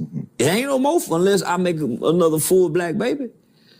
But I'm just saying, when I look at nationalities, whether those are Arabs, Russians, North Koreans, there's a lot of hate in the world. There's a lot of ethnocentric ideology, belief system that I'm better because I believe this. But the mixed child, they don't embrace hate. It's hard. Where can they hate it? And they're in the middle. I mean, Drake hates Kendrick. I don't think there's no hate. I think something happened behind the scenes we don't know about it. And these some niggas just having some they say it's over a girl. But we don't know. If all this went down over... So, wait, really, who do you think won between Drake and Kendrick? From the response of the crowd and the cheers, Kendrick.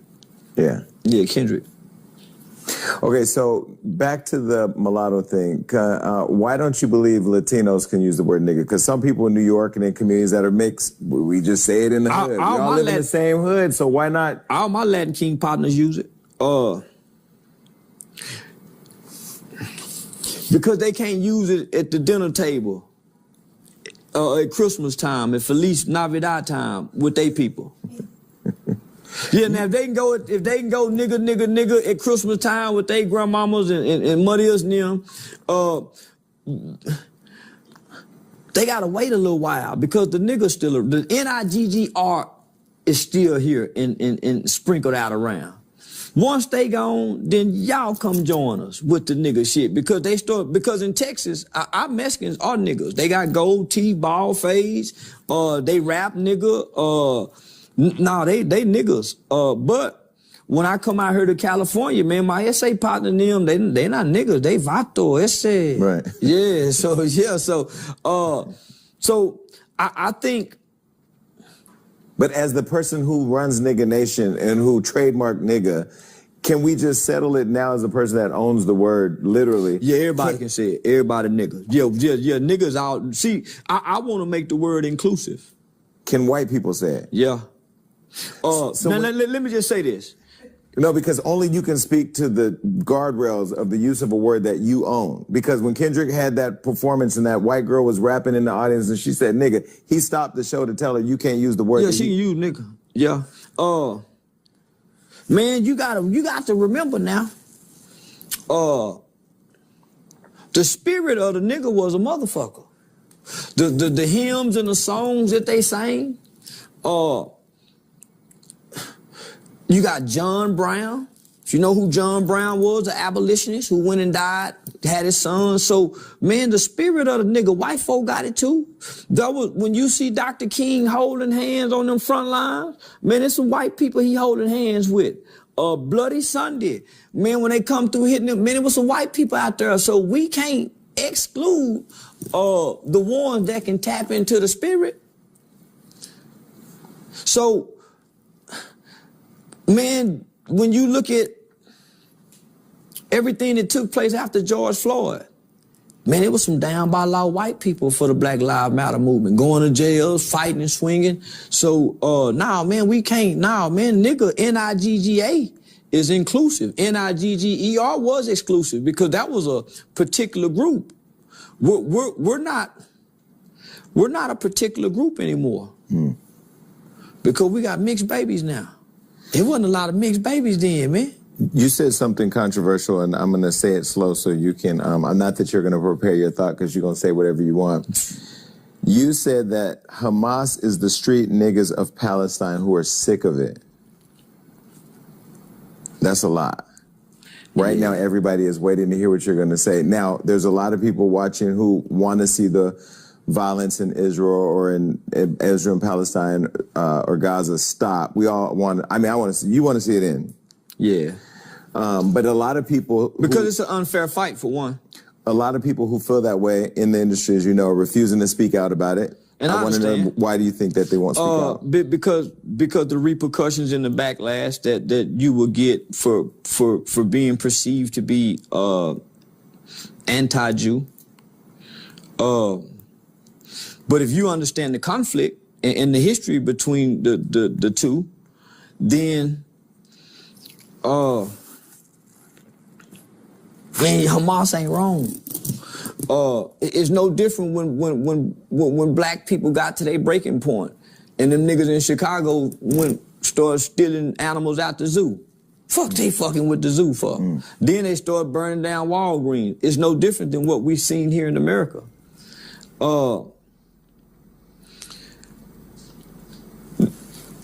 They believe their land have been taken.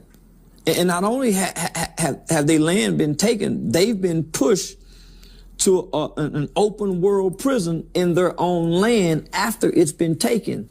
And not only that, they have the bullies who supports them and give them all the firepower, all the technology from eavesdropping to camera spying. Many people ain't got no freedom with the Jews over them. The Jews is the overseer, like the slave owner. So how much longer can they take it? How much longer do they have to take it? But they say, man, we have to do, come on, man. So two wrongs don't make a right, but when you push to the edge, do you let them push you off or do you push back? So in my mind, I see them pushing back, right? Let's get us some leverage. And from what most is reported, not that I justify them having hostages, but they're not mistreating the hostages. Some hostages have died. Some have, but not intentionally. And some hostages have reported from the woman's aspect. I heard one woman say they were very respectful and nice. So it's no different than It's no different, man, when the niggas took to the street after George Floyd and said we couldn't take no more. They gave us something. But for George Floyd, when he died, niggas didn't drop down in cities in parachutes and shoot a whole bunch of people at a festival. So when you see that, do you say it's justified? They did, but they didn't drop down out of parachutes. I remember a retired police officer being killed outside of a pawn shop trying to go protect the pawn shop. I remember a lot of people dying during those rides. A lot of people. So with the people who parachuted in and shot all the people up at the festival, do you say that's when you push people to a corner and they respond? Man, you can't justify, shooting innocent people. There's not soldiers, and that's not a part of the military, right? So you can't justify that. But if 10 years ago you guys done something, just like the gangbangers, this goes on and on and on, just like now. Y'all do something, we do something. This been going on since the 40s, homie. And I think before social media, people, because I'll say as much as I think I'm educated, I know what's going on, I wasn't aware of the whole conflict for all the decades and decades. But now with social media, we see it every day. When you see it playing out now and you see the response and you see all the babies dying, who's to blame for it still happening right now? Israel. Because it is my sincere belief that I believe wholeheartedly that only the strong can show compassion for the weak. Israel is a lot stronger. Israel have killed a lot of Palestinians in response to what has happened to them. How many more have to die? Mm-hmm. How many more innocent people have to be put in jeopardy for you just to go get a handful of people? When the world is begging and asking, even Hamas is saying, okay, we'll agree to this, but Israel is saying, no, we don't like that. So why not have compassion for those weak people who is at the brink of destruction, because if they have to move and go somewhere else, it's going to be a famine that we hadn't seen since the 40s. Mm-hmm. So they're going back to the 40s. So, and the world is urging both parties, come on, man, y'all just hold up. Let's cease fire. Let's see. And Israel is saying no, that we need to do this and mash them. Come on, man. And everybody's mad at Joe Biden. Should he be doing something more than he's doing now? Joe Biden should stop sending military aid to Israel since they won't agree with the ceasefire. Mm-hmm. So everybody should be mad because here we are with so much, from the opioid crisis to fentanyl to gun violence to teenage pregnancy to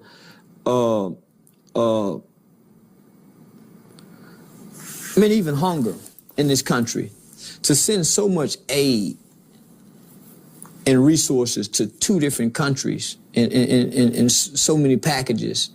Man, that's a slap in the face to America.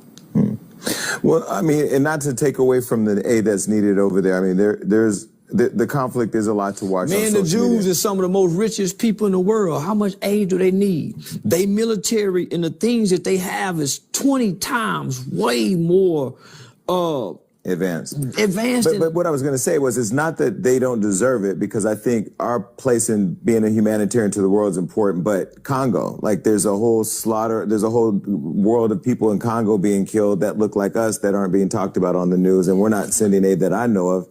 Chicago. Yeah. Chicago just had a horrible weekend. Philadelphia is having warlike murders, men amongst the kids. So your thought is take care of home first. With all our resources. Memphis just had a big shootout 2 weeks ago where people, man, we got that shit here amongst the niggas, but it's the niggas though. It ain't the blacks and it's the ignorant niggas.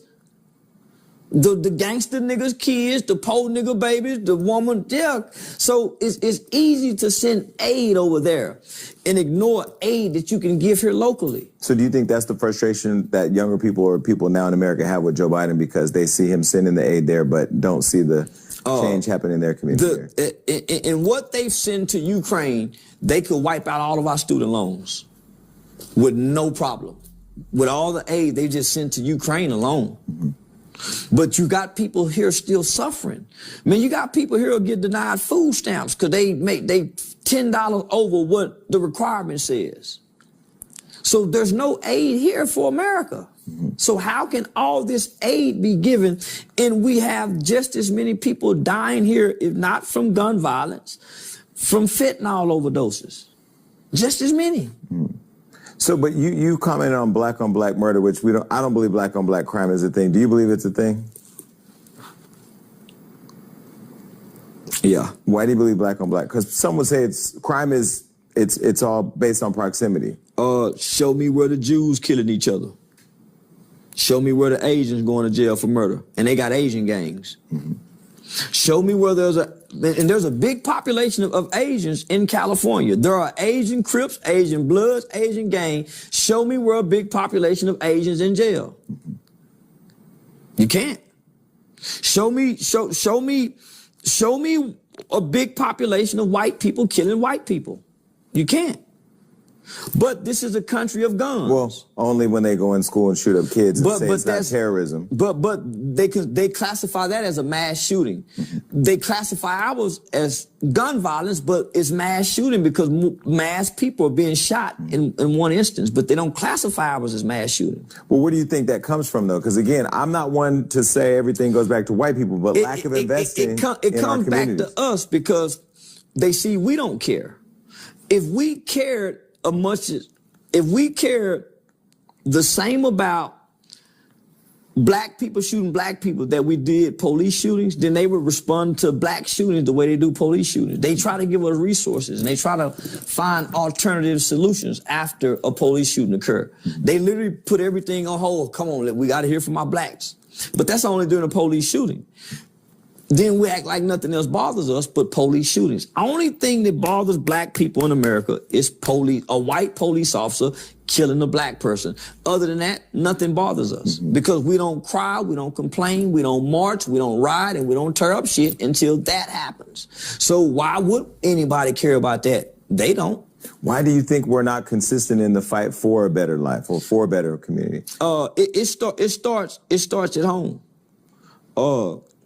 I think our problem starts watching mom and her sisters, mom and her brothers, grandmama treating this one kind of way compared to this one. Materialism. I think materialism is what got us to this point. Having a color TV, having furniture, having clothes, having shoes. I think materialism superseded everything. And you don't believe karma is a real thing? No, Isn't karma the manifestation of energy you put out and then comes back to you? You don't believe that? I've done some things I should have paid for, and I'm still waiting. So this is what gets me about karma. I've never heard somebody say, man, karma got me. I've never heard nobody say, yeah, I got my karma. But karma hits you in a different way, don't it? I mean, couldn't karma hit you? I've never heard nobody say karma have gotten them. Right. Including myself. I always hear people say what karma is going to do when you do bad. I've never heard nobody in my 47 years, I'll be 47 tomorrow, I've never heard nobody say, hey, you're going to get good karma for what you do good. It's always if you do something bad. So people only remind you about karma when you do bad. They never say, man, you're going to win the lottery for that's going to be your karma. So I never heard nobody say that. So it's my belief karma got to be bullshit. Because if karma is real, who going to pay karma for slavery? Interesting. Who's going to get karma for Tamir Rice? George Zimmerman was shot at. Not one bullet hit him. When do karma get him? And he has a lawsuit against Trayvon Martin's parents. He sold the Skittles. He sold a gun. Man, when? Where's karma? What about America? What America's done to other countries in the form of war? What America done to Japan? When is karma? When? Right. But doesn't that require all of us as a nation or all of us as a people to want to see the good karma or to see the reparations, for the lack of better words? Because I want to see a better world, which is why I'm running for office, why I'm choosing to use my platform to do it. But don't we all have to collectively do that? Sure we do, Jason. I watched you go climb a fence. Facts. How many people? And keep my Air Force Ones white, I was just about to say, how many people come from your position? You got to climb down from your high horse to do that. Yeah. How many people go climb down from their high horse to do that? Right. How many people is going to get out of prison and then go back to prison and try to help somebody get out of prison? How many people is going to make it out the ghetto, come back to the ghetto to try to teach other people how to make it out and might get robbed? So you have to take that risk, right? You have to you became that change. Collectively, I don't think we're going to do that. Right. Well, I mean, for me, I had already achieved all the things I thought I want. I mean, I did want them and I still want them and I want more of it, but none of it made me happy. You know, I think what makes me happy is being able to go back and live in my community again and see my community change. But I don't know how to break through how to pierce through this. This need for validation by whiteness or brands to do it. My mother made it out the ghetto, so I didn't have no business in my mind going back trying to help in the ghetto. I was born in Stop 6. Yeah, I kind of grew up there, but I wasn't raised in the ghetto. I wasn't raised in the hood. So why I need to be in the hood? Well, based on what I've been through in life, I chose to work with at-risk children. So by me wanting to work with at-risk children, it's not like they don't have at-risk children in middle-class neighborhoods where I grew up at. That's where I believe the purpose was. The least of those, the people who got the least of the help, the people who get the least of the resources, the people who get the least of, so that's where I went, to the least of those, the bottom. So, and I connected. But many people don't go to the bottom. They might go to the grassroots. They might go to the surface, but they don't go to the core. Mm-hmm. You're unique. You went to the core. How many people are willing to do that, though? Do you think sometimes our people are afraid of redemption? Because I know you're in LA, you've been vocal about what you think about Kobe. I don't think you see Kobe as a hero. No. And because he was charged with rape, he wasn't convicted, but he was charged. Is that why you don't see him as a hero? And didn't Kobe deserve redemption? Yeah, he did. Everybody deserves redemption.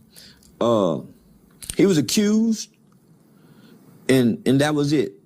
He paid, settled, and that was it. And it was never spoken of again. And I think that's unfair. I think that's unfair. He never got the answer for it. Mm-hmm. Not to the people who say he's a hero. And so when you look at how he and the others died, every helicopter was given an order to remain on the ground, except his. Privilege. But me as a father and me as a man, ain't no helicopter flying. Man, we ain't finna go nowhere. Hell no, we ain't finna go up there. No visibility. But you don't blame Kobe for his death. You think that pilot drove without him saying yeah? I think the pilot said we shouldn't fly. The pilot said we shouldn't fly. Who said we should?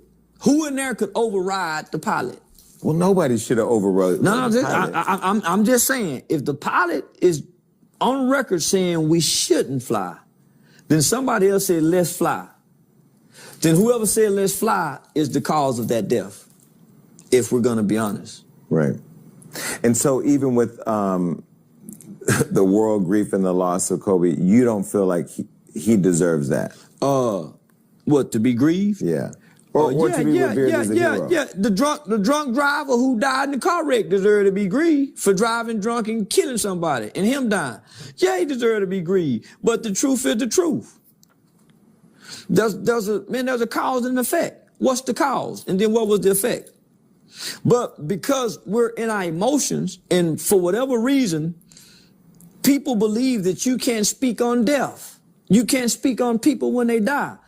Man, I come from a culture that if this was a hoe in the casket, we don't act like she was a saint while we preach her funeral. This was a hoe. If this nigga was a gang-banging killer, we don't preach like he going to hell. This nigga might go to hell. And you got to be honest. And I think what happens when people die, people don't want to be honest anymore. You can't talk about the dead. Says who? But ain't it wrong to talk about the dead? Ain't it wrong to talk about the living? But at least they're alive to respond to it. Well, the dead can't hear us, so what does it matter? Who is hurting if the dead can't hear us? The people who loved him. They talked about him when he was alive. But they don't talk about him now that he's dead. Who say you can't talk about the dead? See, there's clear instructions. Whatever religious belief you believe. Are we supposed to honor the dead? I don't think so. I think that's Halloween type shit. I think you're supposed to honor your mother and thy father.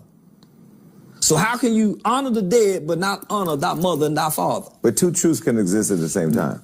But people more disrespectful to their parents, but more consistently to honor the dead. Didn't you disrespect King Von when he died? I did. Because I found out he was a serial killer. Was he? Anytime you kill 2 or 3 people, you consider a serial killer. So the culture had him deemed as a serial killer. From the lyrics to everybody said that he's a serial killer. He killed 3, 4 people. So I'm saying, nigga, fuck him, man, kill 3, 4 people. Black people too. So I didn't know when I learned about King Von, I didn't know nothing about the King Vons, the Dirk. So I was just starting to learn about them. Okay. So, and how I found out about them is from working with kids. So part of my connection with children is so I have a 16-week curriculum that's called a street life cycle, right? And so I have a facilitator's manual where I teach how to connect with a kid. You find out who a kid's favorite rapper is, you damn near got you a friend. Say, man, who your favorite rapper? So you go find out, research the rapper, listen to some lyrics, and come back and be like, God damn, you listen to him, man. Now they talk about a killing nigga. Shit, why you like him? So now you got something to bond with. So that's how I would find out about certain rappers. Like, God damn, man, you like this nigga. All he talk about is killing. So. And these rappers have a stronghold on the kids. What? This what I know. The rappers are mimicking real street guys, right? Because ultimately, all the streets have been mimicked by the hip-hop culture, right? So you got the rap niggas mimicking the killers, mimicking the drug dealers, whether they it or not. But you got the kids mimicking the rappers. They really don't know the consequences to what the rappers are mimicking, right? They don't know you shoot somebody, you might not ever come home. They think they might not get caught. So I attack not the individual, but the rapper, because to me, the rapper is a persona. He's not a person. Now, if I say, fuck Sean Carter, I'm attacking a person, but Jay-Z is a persona. So when you're saying fuck King Von in his I'm saying fuck that killer persona that's being propagated and projected to us as a culture. Because to this day, I still don't know his real name. I don't either. But when you're saying fuck that nigga, you're saying that is the nigga the persona or him? The persona. Okay. But people can't deconstruct. That's why I'm doing that, to deconstruct. Because there was a time we deconstruct. You know why? We had Fab Five Freddy on Yo MTV Rap. Okay, now you're dating this again. Nobody. Man, come on, Fab Five Freddy, go put that. So you got to see the personality of these people. Yeah. You got Big Tigger, Rap City in the Basement. I invite a lot of the rappers here. Only NLE Choppa and DDG put up. I think the rappers are scared to sit down and have a real conversation. Because they don't want to come from behind the persona. Well, they don't want to own shit. No, let me just say this, homie. I ain't scared of nothing. But I was somewhat kind of like, man, shit, man. I was a little bit intimidated to come sit with Jason Lee because I know because of your intellect that I'm going to have to come from behind the persona and let the man bear, right? So I can't play the character with somebody who's done research, who got notes. I can play the character with somebody who don't know all that. So you're doing your due diligence. So it's hard to come up here and still play image persona and sell my music to these people who think I'm this 24/7 because we haven't deconstructed that he's a man at some time and this is just what he do for a living. Right. So, well, I get that because even with me, they can't separate the entertainment, the viral moments from the fact that I'm still smart. I still believe in my community. I still love people. I love myself. So I get it. That's why I said I wanted to have you on because I see you. I mean, I see the entertainment and it's entertaining, but I also see you.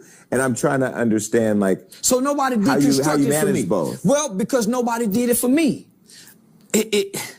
Man, do you know how heartbroken I was when I found out Ice Cube wasn't no gangster?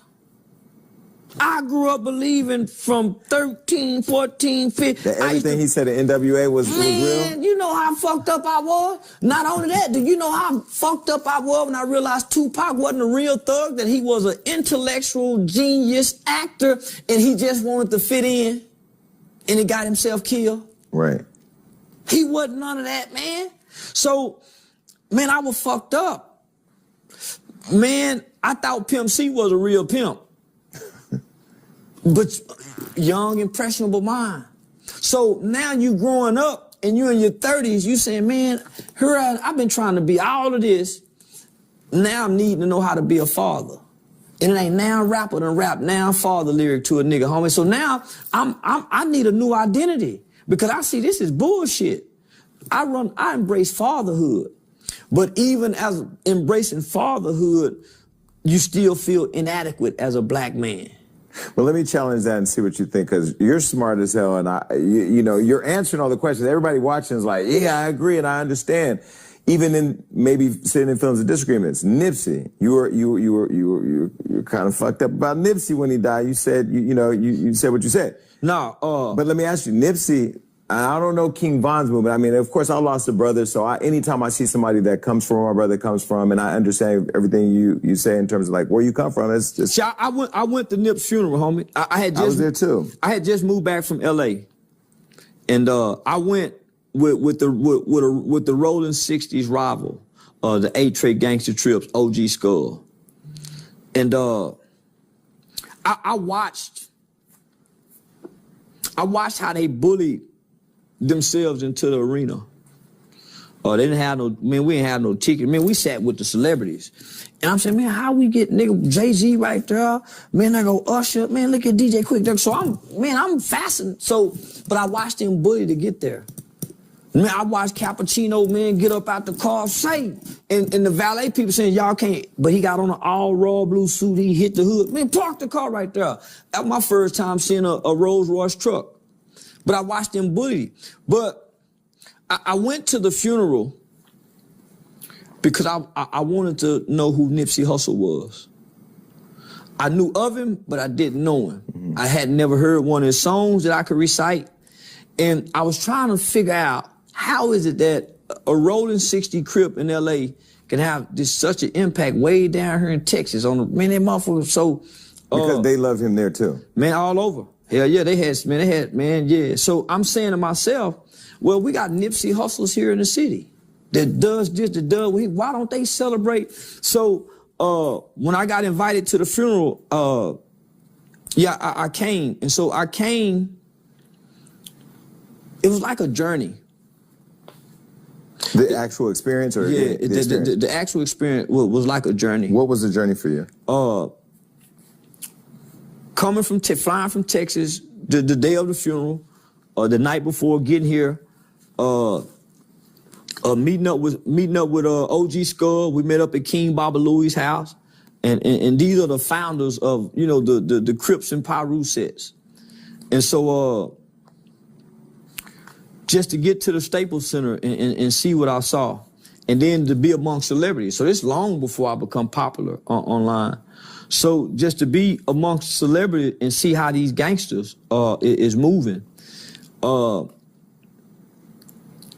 see the Muslim brothers holding security at the doors, taking the tickets. So that was interesting to see. So to go in the Staples Center, knowing that this is a funeral, man, the weed smoke was everywhere. You talking from a guy coming from the South. This is some, man, what? They smoking weed, motherfucker? But I'm smoking weed too. And they playing his album. It was a beautiful ceremony. It was. But you coming from the South, this would never be accepted in the South, right? But it's a beautiful ceremony. So as I'm sitting there, and man, I've said this many times, the deconstruction of Nipsey Hussle and Irmis did not hit me until Lauren London's son got up and talked. I think he was 7 at the time. He said, last night, Irmis came to me in a dream. When he said that, man, it's like a revelation hit me. He said, Irmis. What? I was smoking a blunt. He said, what's up, killer? And he was in heaven. I put the blunt out and started listening to that kid. Captivated by every word in his tone. He didn't stutter, he didn't murmur. He gave a detailed account about him and Irmis. So when I began to listen throughout the rest of that funeral, after Black Sam spoke, I never heard Nip. And then it hit me. I said, we're here for Nip. That's why ain't none of us crying. They buried Irmis. That's why they not smiling. I was able to deconstruct him. Nip was killed by the set. How can you honor that? How can his family rest Nip? Man, they laying down Irmis. Because once you start meeting people from the country that he's from, his name Irmis means something, have a meaning. So, man, fuck that, man. I'm embracing what means something. Because that's who I walked away with. Well, were you able to... The spirit of that man. There was a lot. I mean... Yeah, and I'm saying that because most people got his lyrics, but to be there and to see his... People were looking at the celebrity who died, not necessarily being able to feel that feeling we all felt being there and seeing the family more in the person, the human being. So I see Nipsey, I see a gangbanger, rolling 60, rapper, Crip. I'm gonna turn all these bitches into lesbians. But when I look at Irmis, I see the inner workings of a great man who was fighting to evolve and grow past what Nip got killed at. But were you not able to see that with King Von because you didn't have the proximity to it, or because they didn't show that? Because nobody came out and told no other side about King Von other than him being a killer to this day. Got it. I got to hear another side. I haven't heard nobody come out and give a contrast other than he killed people and he done it with pride, and he done it so well he could prolifically sing about it and tell stories that captivate children about how he did it. Got it. Yeah, and plus I met Tuka's mother. So to meet Miss Dominique and hear Tuka, and hear that Tuka wasn't a gangbanger. He wasn't a killer. He was a kid that knew how to wrestle, who just got caught up into the casualties of the Chirac War. Yeah. So when you're saying stuff like that and then the Lil Durks are responding, or, you know, Soulja Boy allegedly paying people to come and get you, you don't think... It doesn't stop you, because I haven't seen you miss the beat. And I ain't been got yet. So I think that's just for the...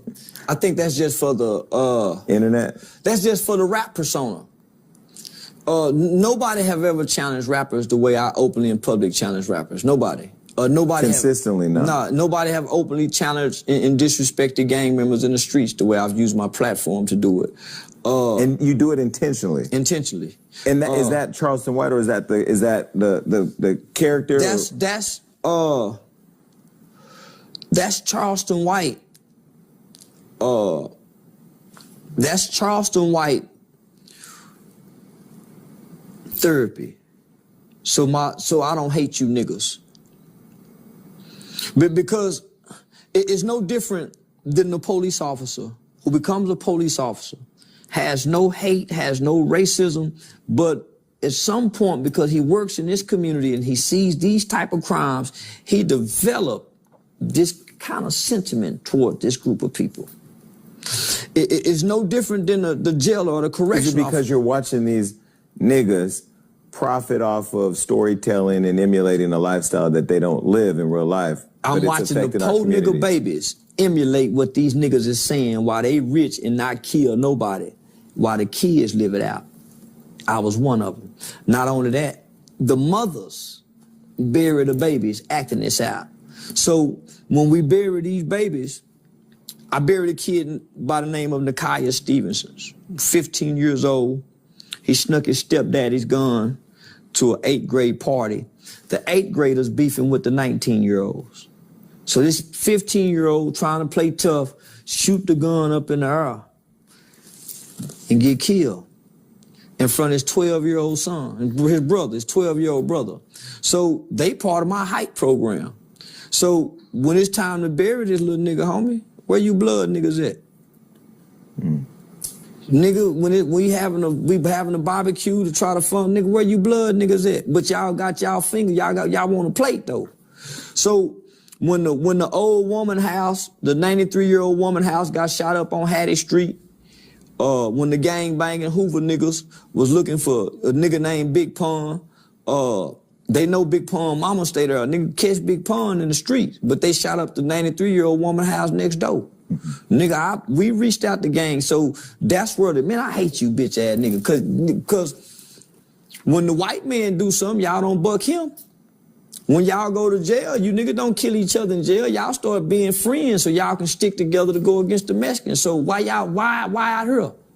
But y'all playing gangster. So, because I'm changing and I'm really resenting the culture because I feel like, man, they tricked me with this bullshit ass culture. And they go trick another generation playing the gangster shit. When somebody go come out and say, man, this shit bullshit. This gangster shit bullshit, homie. We gonna keep selling this shit. So I became the change that I wanted to see. It should be somebody in the community telling the gang banging niggas, fuck y'all, nigga, and we'll shoot it out behind. Y'all ain't gonna sell dope during these hours. Say, listen, woman, y'all go sell pussy when the kids get on the bus. When at 3 o'clock, it's supposed to be somebody regulating like that in the neighborhood. It's supposed to be a nigga saying, man, nigga, we go burn down these drug houses. Y'all keep selling dope down that woman house and ain't nobody cutting that old woman grass. This old woman lived next door to a dope house and her car broke down. Nigga, y'all get her car fixed. It's supposed to, so I wanted to become that kind of superhero, as risky and as dangerous as it was. But where I got the courage to do it, I was broke and angry. And I was becoming resentful because I didn't know how to generate the money to keep doing the work, but I had the desire to keep doing the work. So I remember God telling me 5 years into it, he said, Charleston, if you don't put no business with your passion, you're gonna get burnt out. So I was getting burnt out. But because of the conditions of the community, the conditions of the people, now I'm changing. Now niggas looking at me, oh, nigga, you done forgot where you came from. Now I got a distaste for it. Now I got a disdain for it. Because I was really playing, homie. I didn't come from that shit. I just wanted to fit in. And I wanted to fit into something that was negative. Now I want to be positive. Now I want to be a light in the community. So I attacked that bullshit. And it just so happened to turn me into a viral sensation. And what people found out is that I just wasn't saying shit. I can give you a reason on why I'm saying this. You may not agree with it. No, I think for a lot of people this will make sense.